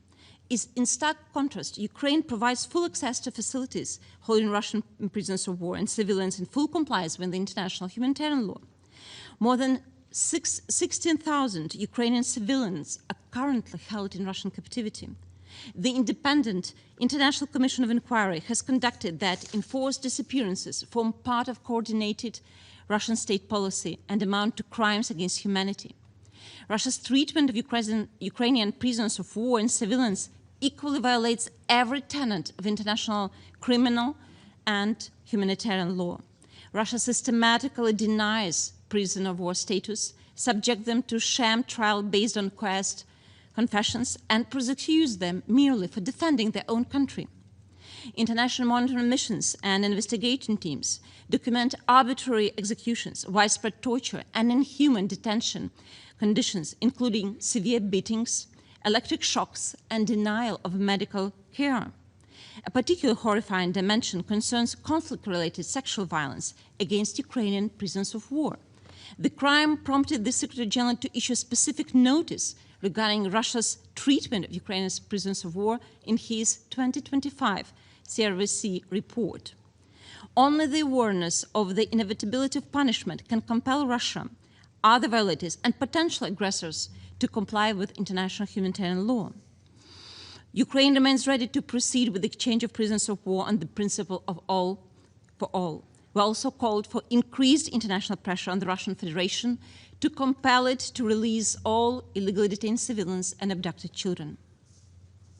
Mr. President, Ukraine continues to defend itself against Russia's unprovoked, unjustified, and illegal full-scale military invasion in full accordance with Article 51 of the UN Charter. Russia can end this war at any time. However, the only way to bring this about is to make Russia bear the full burden of its aggression. The cost of aggression should rise. This should also include actions with regard to new alliances forming around Russia, Iran, the DPRK, and Belarus, united by the contempt for the rule-based international order. The Russian regime and its accomplices will not stop by its own. Russia feels impunity, and it hasn't yet faced proper consequences for its atrocities. Mr. President, despite ongoing peace efforts led by the United States and supported by European partners, Russian Federation continues to show no readiness in stopping this aggression, using the negotiation process as a cover to continue this war of aggression, betting on time. As of today, we have held a number of trilateral meetings with the US and Russian sides. The last took place in Geneva on 17th, 18th February. As of today, we have no agreement on the most sensitive political matters. Ukraine has repeatedly demonstrated full constructive engagement into the peace process. Ukraine is not an obstacle to peace. We want peace more than anyone else. But of course, it should be just peace. Ukraine is ready to make compromises and already said that we are ready to agree to the cessation of hostilities along the current line of context. It is a very difficult compromise for us, but we cannot compromise our sovereignty and territorial integrity. Yet the Kremlin's position remains unchanged. It wants Ukraine to withdraw from our own sovereign territory to ensure that Russia can occupy it. And this is not a matter of negotiating red lines. Sovereignty and territorial integrity is a key founding principle of the UN Charter. It is a red line for Ukraine, and I'm more than sure for every country present in this hall. Mr. President, while Russia continues its war, we must mobilize all possible resources to stop the aggressor and uphold international law. First, sanctions. Sanctions are not a magic solution, but they're essential and they're efficient. They must be strengthened to impose real economic sanctions, including targeting Russia's shadow fleet, limiting oil revenues, and restricting access to critical components of weapons production. Second, defense support. Ukraine needs additional air defense systems and modern capabilities to close out the skies and to protect our people. Third, security guarantees. Ukraine must receive credible and legally binding guarantees to prevent any future aggression. And fourth, justice. Accountability should prevail, and it must include ensuring full compensation by the aggressor for the damage, loss, and injury caused to Ukraine and its people in accordance with international law. And all those responsible, Russian military and political leadership, should be held to account. Mr. President, the question today is whether the United Nations is capable of fulfilling its core function, maintaining international peace and security. We must reaffirm that international law is not just declaratory, but a real instrument of peace. If a comprehensive, just, and lasting peace is not restored in Ukraine, if the rule of force prevails, no country will be safe. If aggression prevails, the global security system will collapse, and I'm afraid UN might collapse. Ukrainians are fighting for the right to live freely on our own land, on our own soil, in our own state, and in accordance with our own choice. We will never recognize the occupation and will never accept territorial concessions. We will never compromise our freedom. Our ultimate goal is comprehensive, just, and lasting peace based on UN Charter, international law, where every state can be certain that sovereignty is respected, its people are safe, and aggression and aggressor are punished. Thank you for your attention. Slava Ukraini. I thank Her Excellency Ms. Mariana Betsa for her statement, and I now give the floor to His Excellency Mr. Petr Matsinka, Deputy Prime Minister and Minister for Foreign Affairs of the Czech Republic. Mr. President, distinguished members of the Security Council, ladies and gentlemen, thank you for this opportunity to speak here today. Today marks 4 years since the launch of the war against Ukraine. 4 years of bombarded cities and drone strikes, 4 years of divided families, 4 years of trenches, minefields, and mass graves. We are here in an institution created to protect peace, and yet for 4 years we've been watching an open aggression against a sovereign state that it seems impossible to stop. Ladies and gentlemen, once a wall stood in Europe. It separated freedom from oppression. It separated truth from propaganda. It separated the future from the past. That wall no longer stands in Berlin. It stands in Ukraine. It takes the form of the front line. It takes the form of occupied cities. It takes the form of children who learn to recognize the sound of missiles before they learn their letters. And as the US President Reagan said in his famous speech in Berlin, 1987, Mr. Gorbachev, tear down this wall, I think we should send the same message to the President Putin. Mr. Putin, break down this war. This war is not just about a territory. It is about a fundamental principle, whether nations have the right to decide their own future or whether their fate is decided by the force of arms. It is about whether borders can be redrawn by tanks, whether a neighboring state can be erased from the map, whether we are returning to a world of spheres of influence and occupation. I think Ukraine is not just defending itself today, it is defending the idea that the sovereignty matters. The freedom is not a bargaining chip, that aggression must not be rewarded. My country, the Czech Republic, knows this experience. We know what it means when others decide your fate. We know that appeasing aggression doesn't bring peace, it only delays the next conflict. History teaches us a simple lesson. No occupation lasts forever, no wall stands forever, and no army can break the will of a nation that has chosen to be free. And that is why I want to speak plainly today. And I'm sorry that Mr. Nebenzia left the room, because I would like him to tell to his people, to Russian people in Moscow, to stop this war and give peace a chance. Not as a gesture of weakness, but as a step of responsibility. The world is watching you, the history is watching you. And with every additional day of this war, the unnecessary bill of human suffering grows. Some say that peace is not possible, but peace always begins with a decision to stop the destruction, a decision to stop sending young men to their death, a decision to open the way for diplomacy instead of artillery. Aggression is not a sign of strength, it is an admission of fear. Ladies and gentlemen, today is not just about Ukraine, it is about the message we send to the world.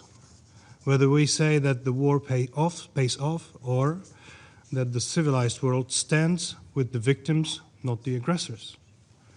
Whether we accept that the law is silent when weapons speak, or whether we can show that the values have weight. Ladies and gentlemen, I'd like to urge you to exhaust every diplomatic avenue in pursuit of a just and lasting peace. In this regard, I commend the US President Trump and his team for their tireless effort to bring the parties to the table.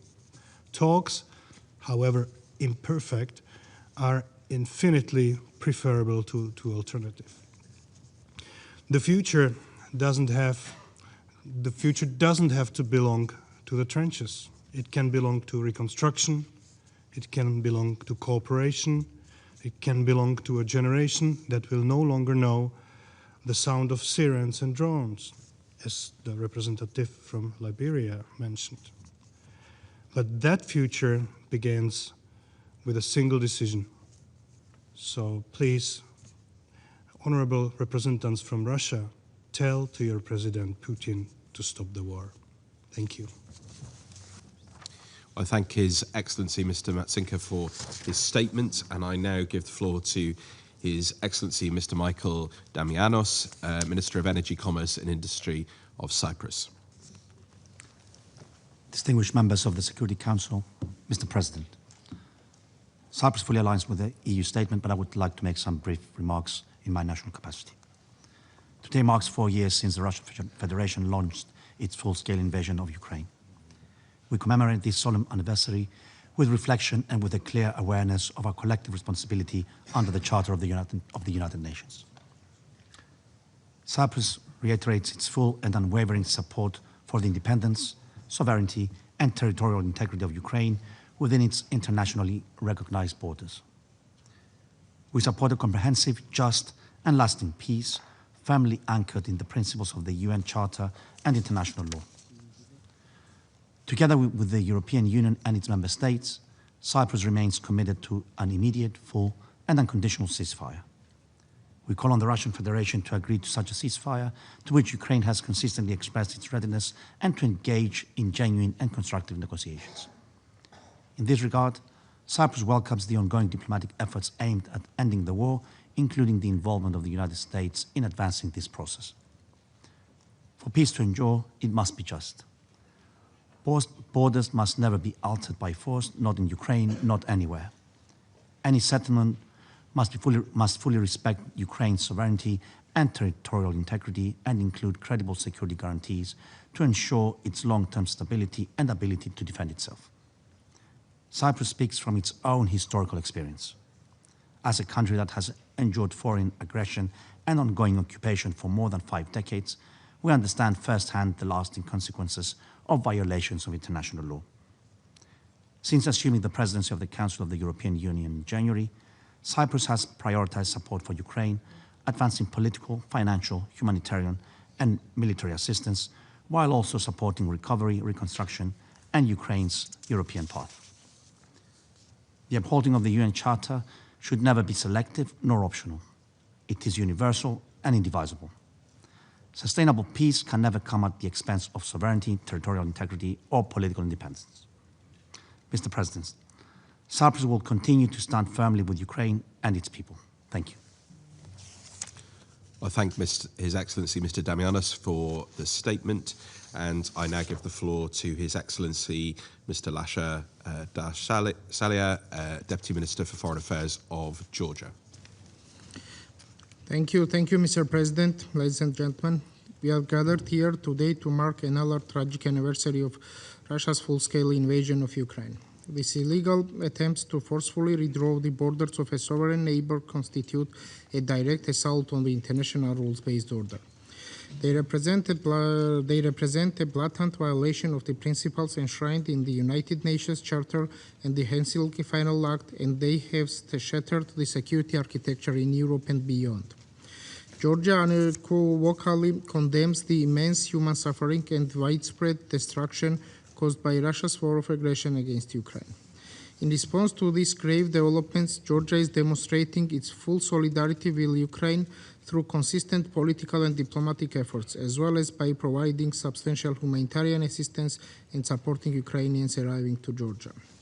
Georgia has supported all major resolutions and initiatives adopted by leading international organizations in support of Ukraine. Mr. President, Georgia knows firsthand the consequences of occupation. Russia continues its illegal military presence in Georgia's Abkhazia and Tkhinvali regions, where the security, human rights, and humanitarian situation remains deeply concerning, and access for international monitoring mechanisms continues to be denied. The international community must remain united and resolute. Attempts to redraw internationally recognized borders by force must never be tolerated. Georgia understands well the price of peace and its importance for a stable and prosperous future for our region. We welcome all genuine efforts aimed at ending the war and achieving lasting peace. Mr. President, allow me to reaffirm Georgia's unwavering support for independence, sovereignty, and territorial integrity of Ukraine with its internationally recognized borders, including its territorial waters. I thank you very much. I thank His Excellency Mr. Darsalia for the statement. I now give the floor to His Excellency Mr. Arnold Kamel, Secretary General at the Federal Ministry of Defense of Austria. Thank you very much, Mr. President. Mr. President, esteemed members of the Security Council, Excellencies, colleagues. As we mark the 4th year of the unprovoked and illegal full-scale invasion of Ukraine by its neighbor, the Russian Federation, we are reminded that this aggression constitutes an ongoing and blatant violation of the UN Charter. It constitutes a direct attack on our international order. As our foreign minister, together with some Austrian parliamentarians, witnessed upon the visit to Ukraine last week, Ukrainians have been enduring a harsh winter under merciless drone strikes and bombardments this year. This must stop immediately.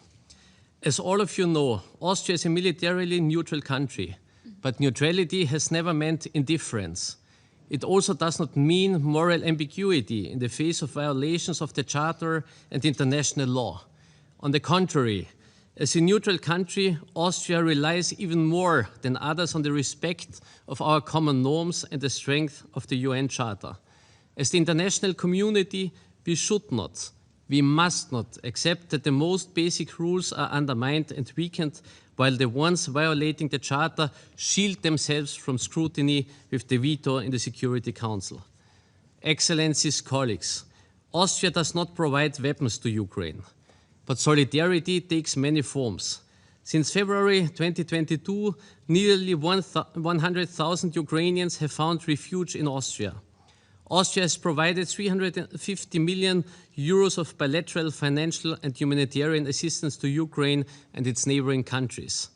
Finally, Austria has consistently advocated for a comprehensive, just and lasting peace in Ukraine, a peace based on the UN Charter and international law. But peace negotiations are simply not credible while bombs fall and missiles strike.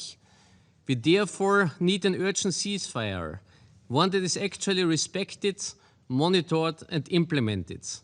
The United Nations and the OSCE, both with headquarters in Vienna, could play an important role in the implementation of a ceasefire or a broader peace agreement.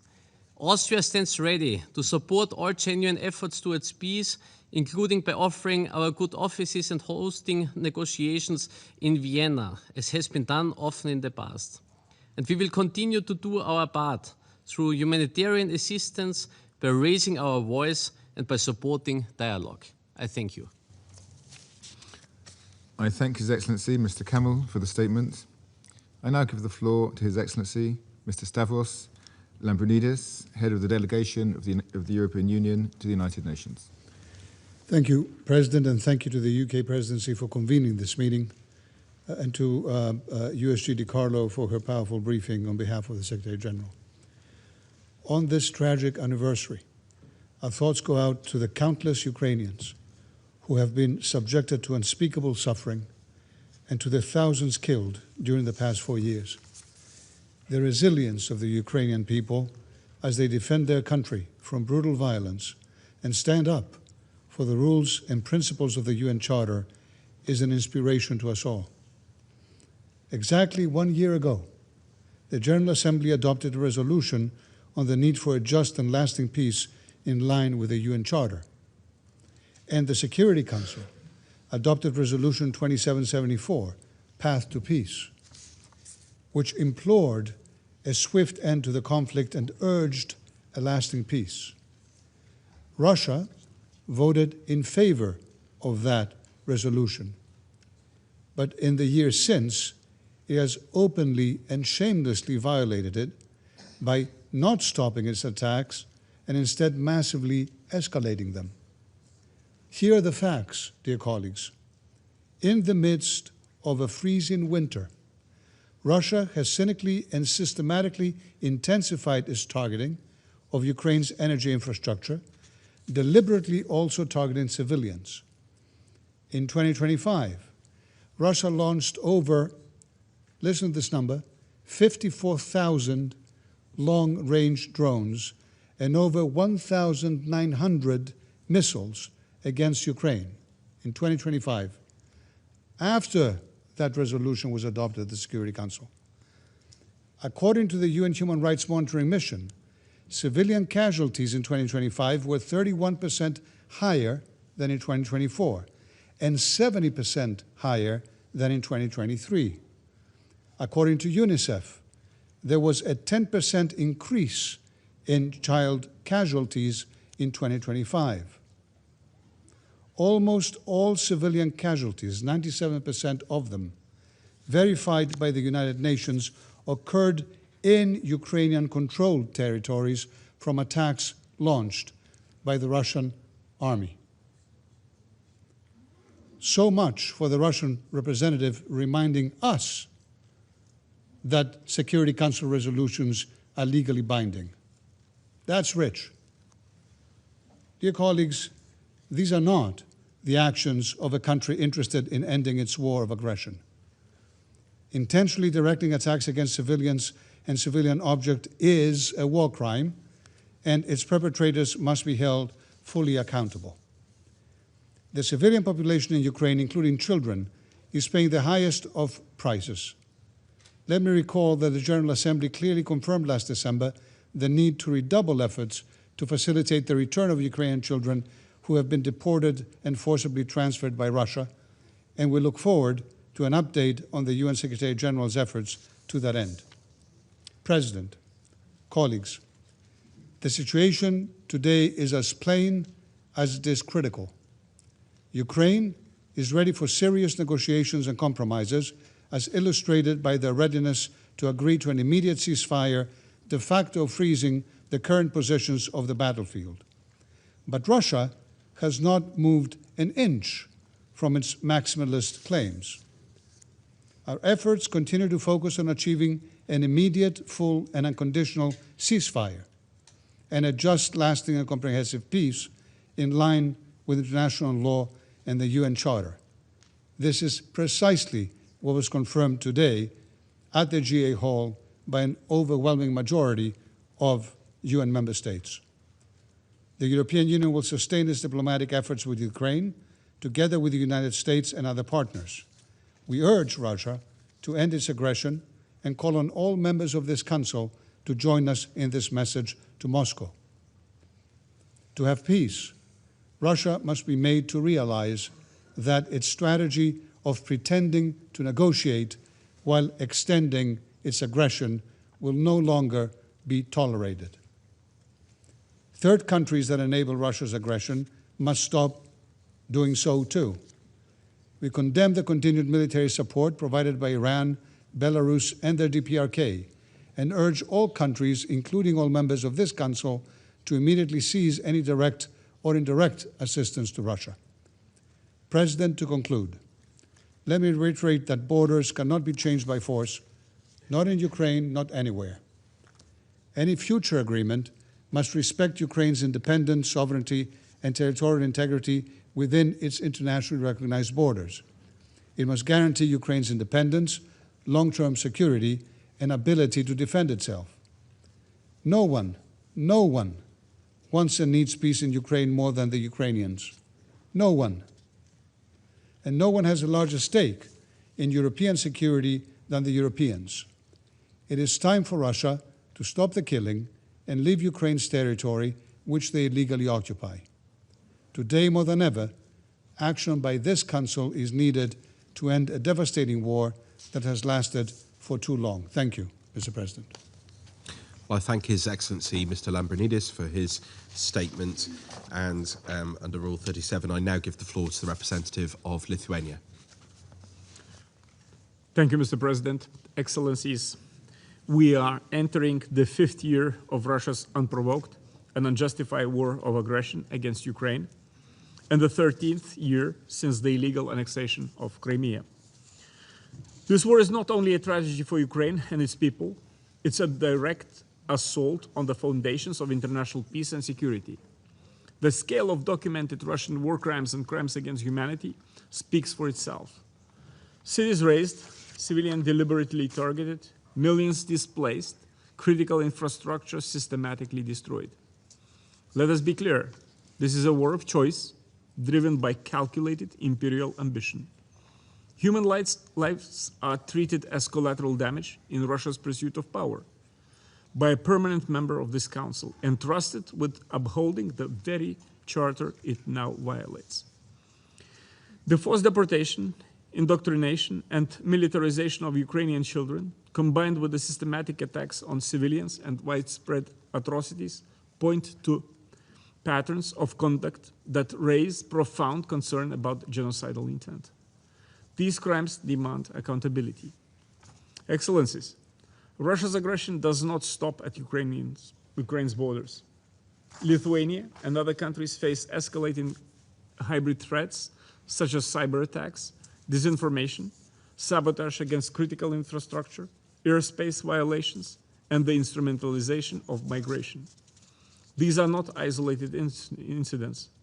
They are coordinated elements of a broader strategy to destabilize our region, intimidate democracies, and fracture international resolve to support Ukraine. We are working together in NATO and the EU to identify and to respond to hybrid threats.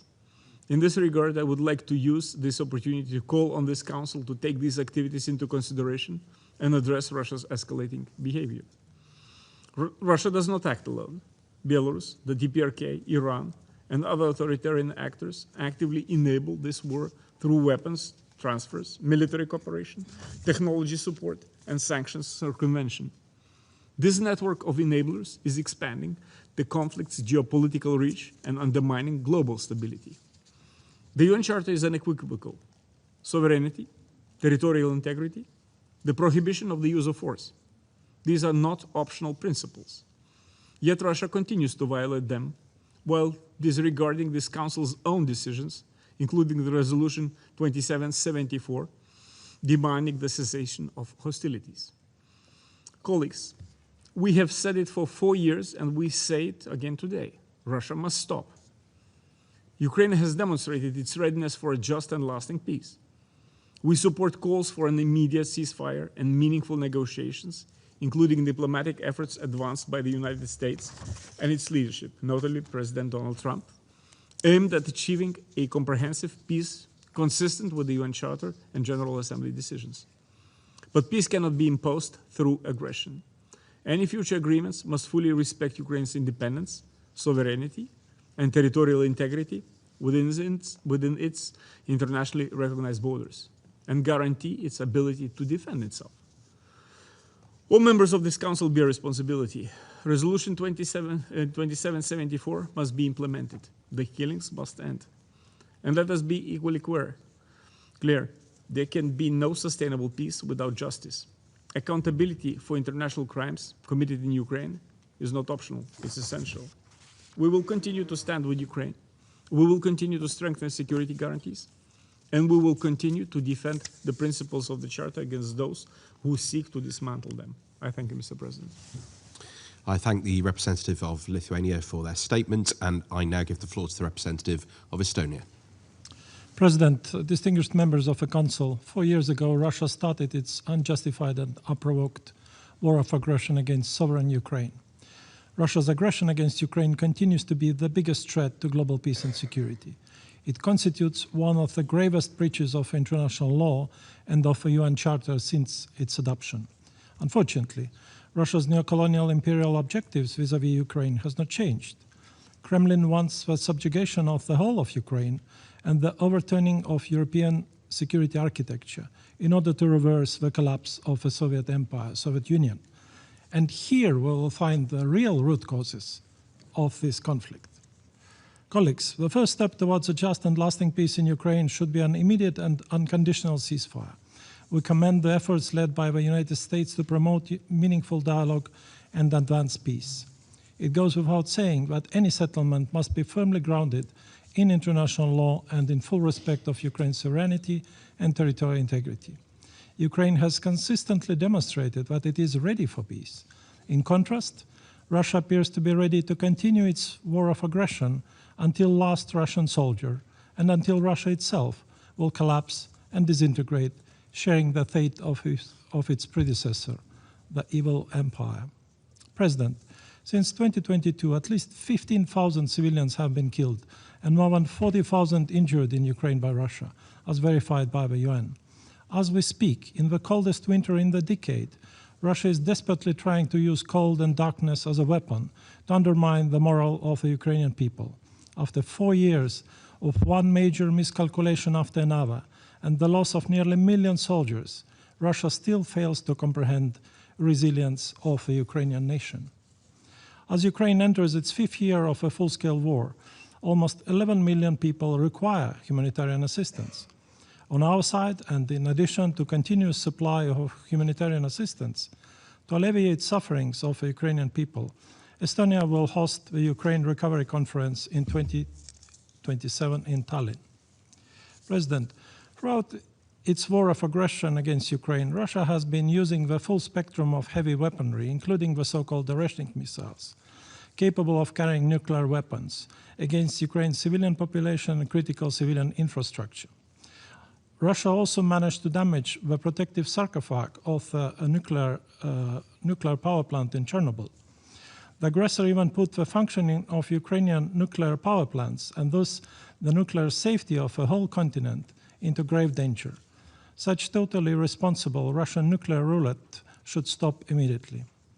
To end the war and bloodshed, all UN member states need to come together and to collectively put additional pressure on Russia in order to force it to peace in Ukraine. We also remain deeply alarmed by the continuous systematic deportation and forced transfer of Ukrainian children. Russia's behavior and actions in this domain are not compatible with the status and responsibilities of a P5 member and amounts to war crimes and crimes against humanity. In this context, we recall the ICC arrest warrants issued for Mr. Putin and Ms. Lvova Belova for the crime of deporting Ukrainian children to Russia and their illegal adoption. Accountability is a matter of justice and long-term security for all, and those responsible must be brought to justice. And I want to conclude my intervention today by underlining that Estonia's support to Ukraine and its people was, is, and will remain unwavering. Thank you. I thank the representative of Estonia for his statement, and I now give the floor to the representative of Germany. Mr. President, thank you very much. Thank you to the Presidency of convening this important meeting on this day, and thank you to Undersecretary De Carlo for the briefing.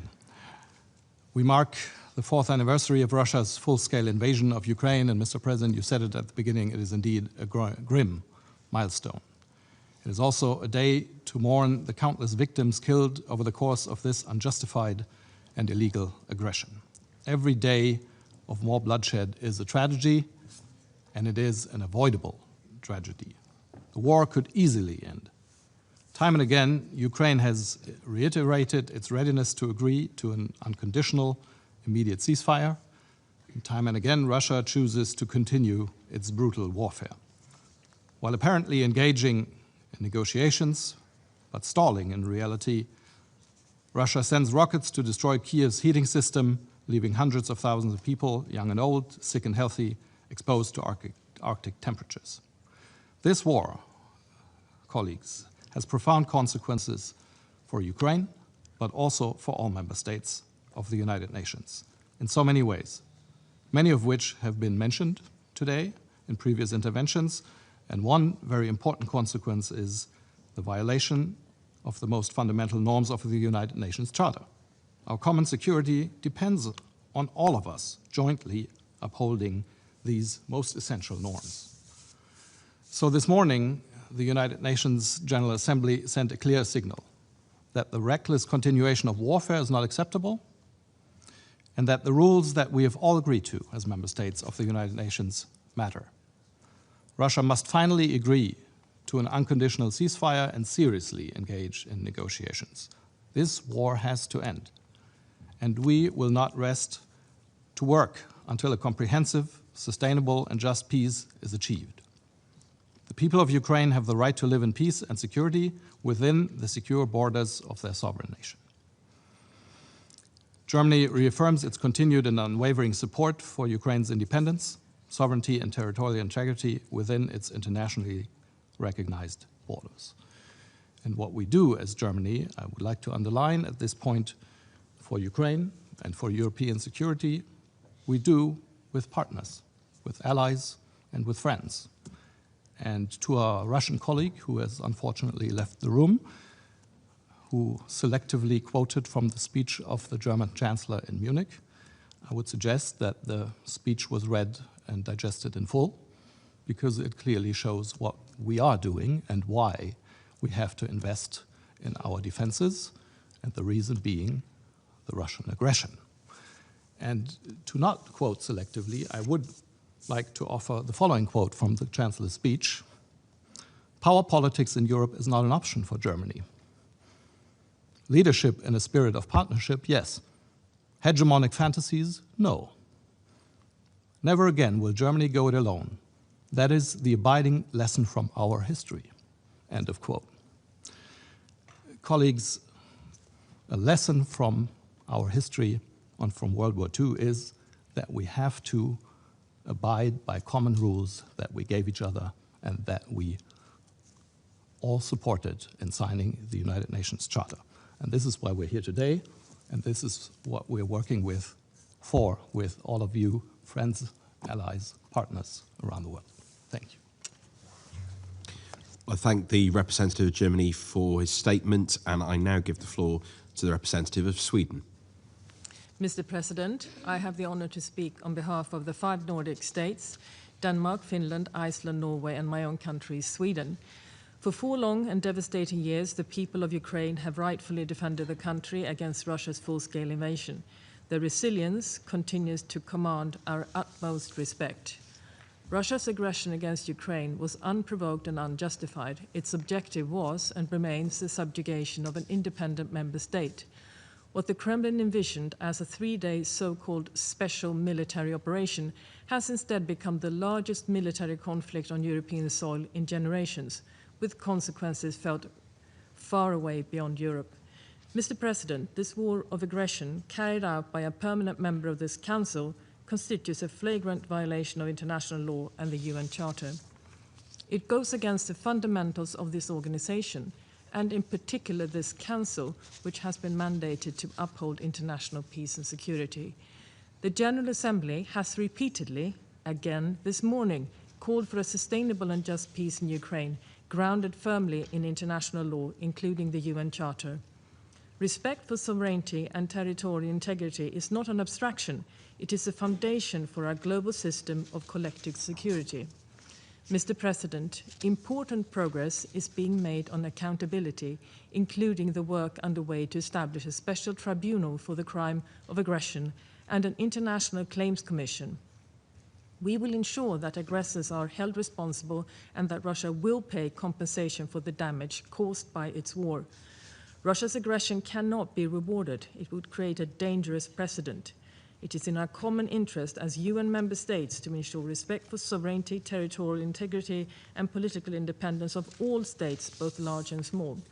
Let one truth be abundantly clear. No one wants peace more than the Ukrainians. They are the ones who have paid an unbearable price. It is their civilian infrastructure that has been destroyed. It is they who have suffered torture, rape, and summary executions. They have seen their children forcibly taken away in a systematic state-directed Russian campaign that has been documented by UN agencies. While Ukraine continues to call for an immediate ceasefire and a peace consistent with international law, Russia continues its systematic attacks against civilians and civilian infrastructure aimed at spreading fear and weakening the resilience of Ukraine's civilians. Russia has created one of the world's largest humanitarian crises, and through its actions, it continues to show no genuine interest in peace. Mr. President, the Nordic states will remain unwavering in our support for Ukraine. We support a just and sustainable peace, a peace rooted in international law and the UN Charter. I thank you. I thank the representative of Sweden for his statement, and I now give the floor to the representative of Spain. Señor Presidente, muchas gracias. España se alinea con la intervención de la Unión Europea y señala lo siguiente. Han pasado 4 años desde el inicio de la no provocada, injustificada e injustificable agresión rusa contra Ucrania, y por ello deseo comenzar reiterando la firme condena de España a esta acción frontalmente contraria a los principios más elementales del derecho internacional y de la Carta de las Naciones Unidas. Esta agresión no debe prolongarse un solo día más.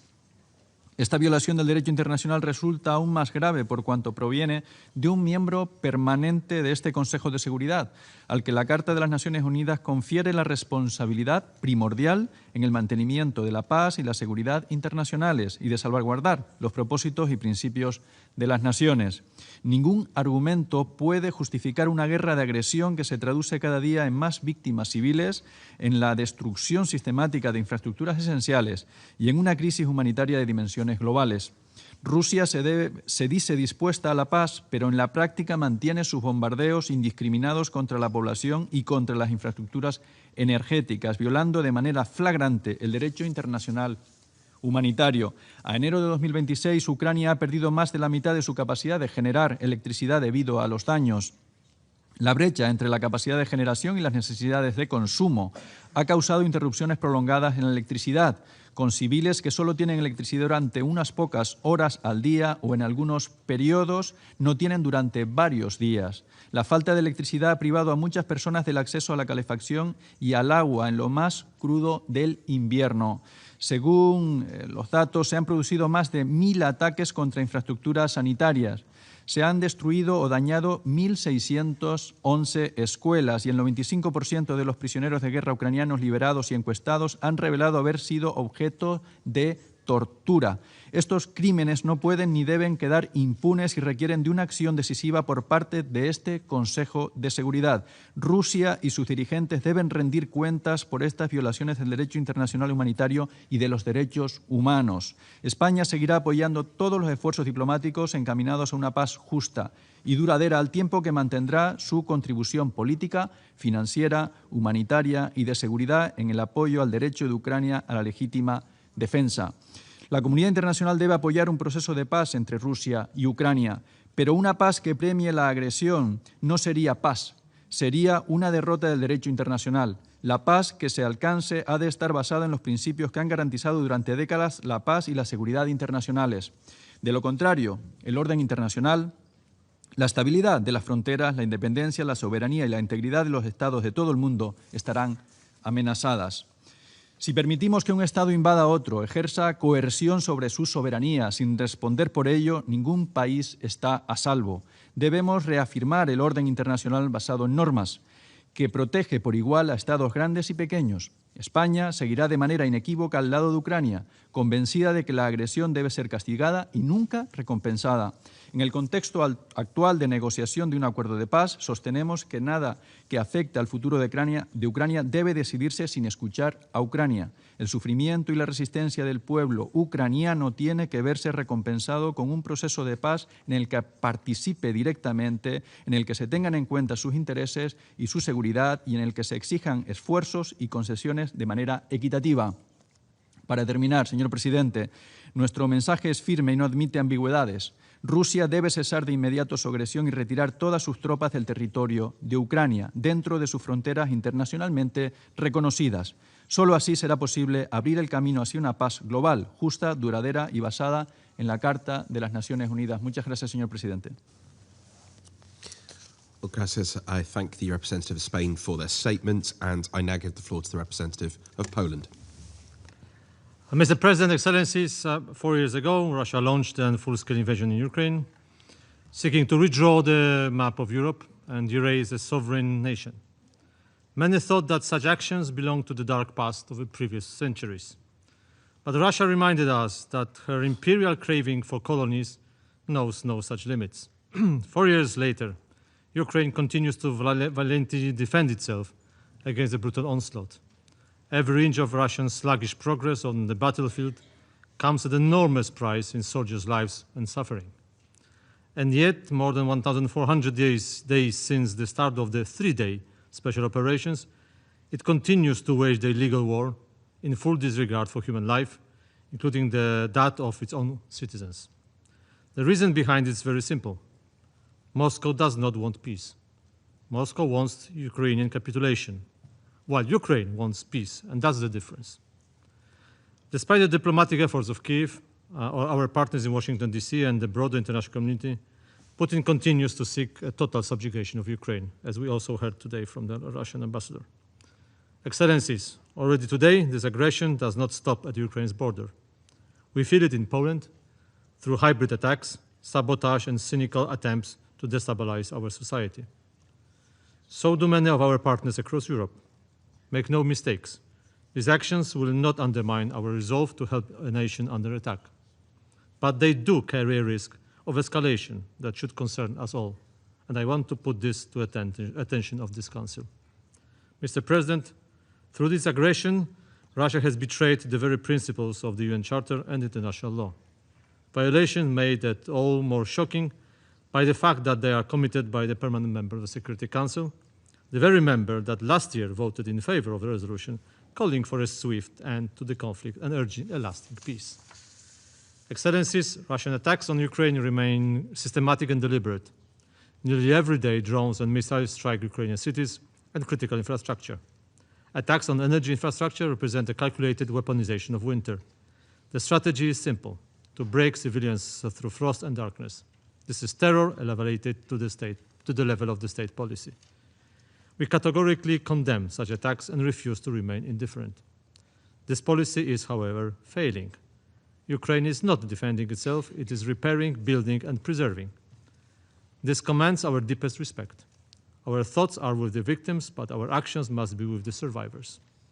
Mr. President, what must we do? First, continue comprehensive support for Ukraine for as long as it takes. Half measures are not helpful. Second, maintain and strengthen sanctions, particularly on Russian energy exports that finance the war. Sanctions must bite.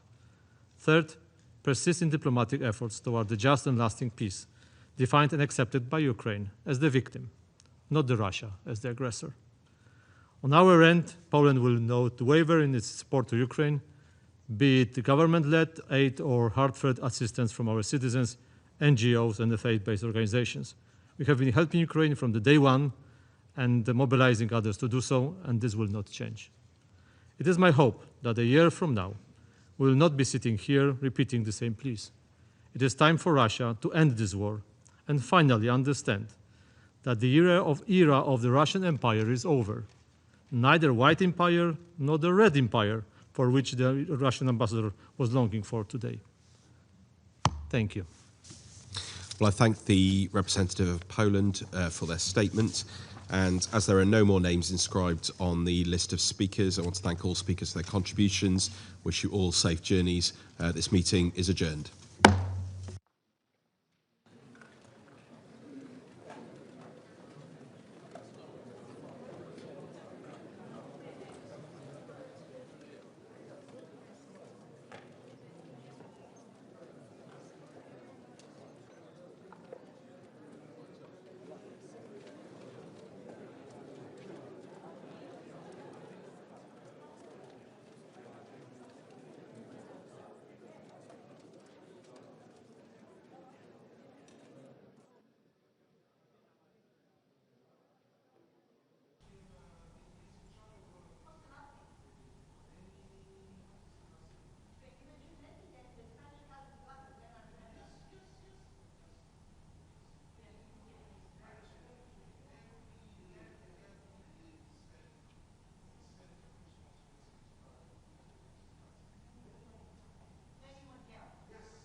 Vene, go find Malu.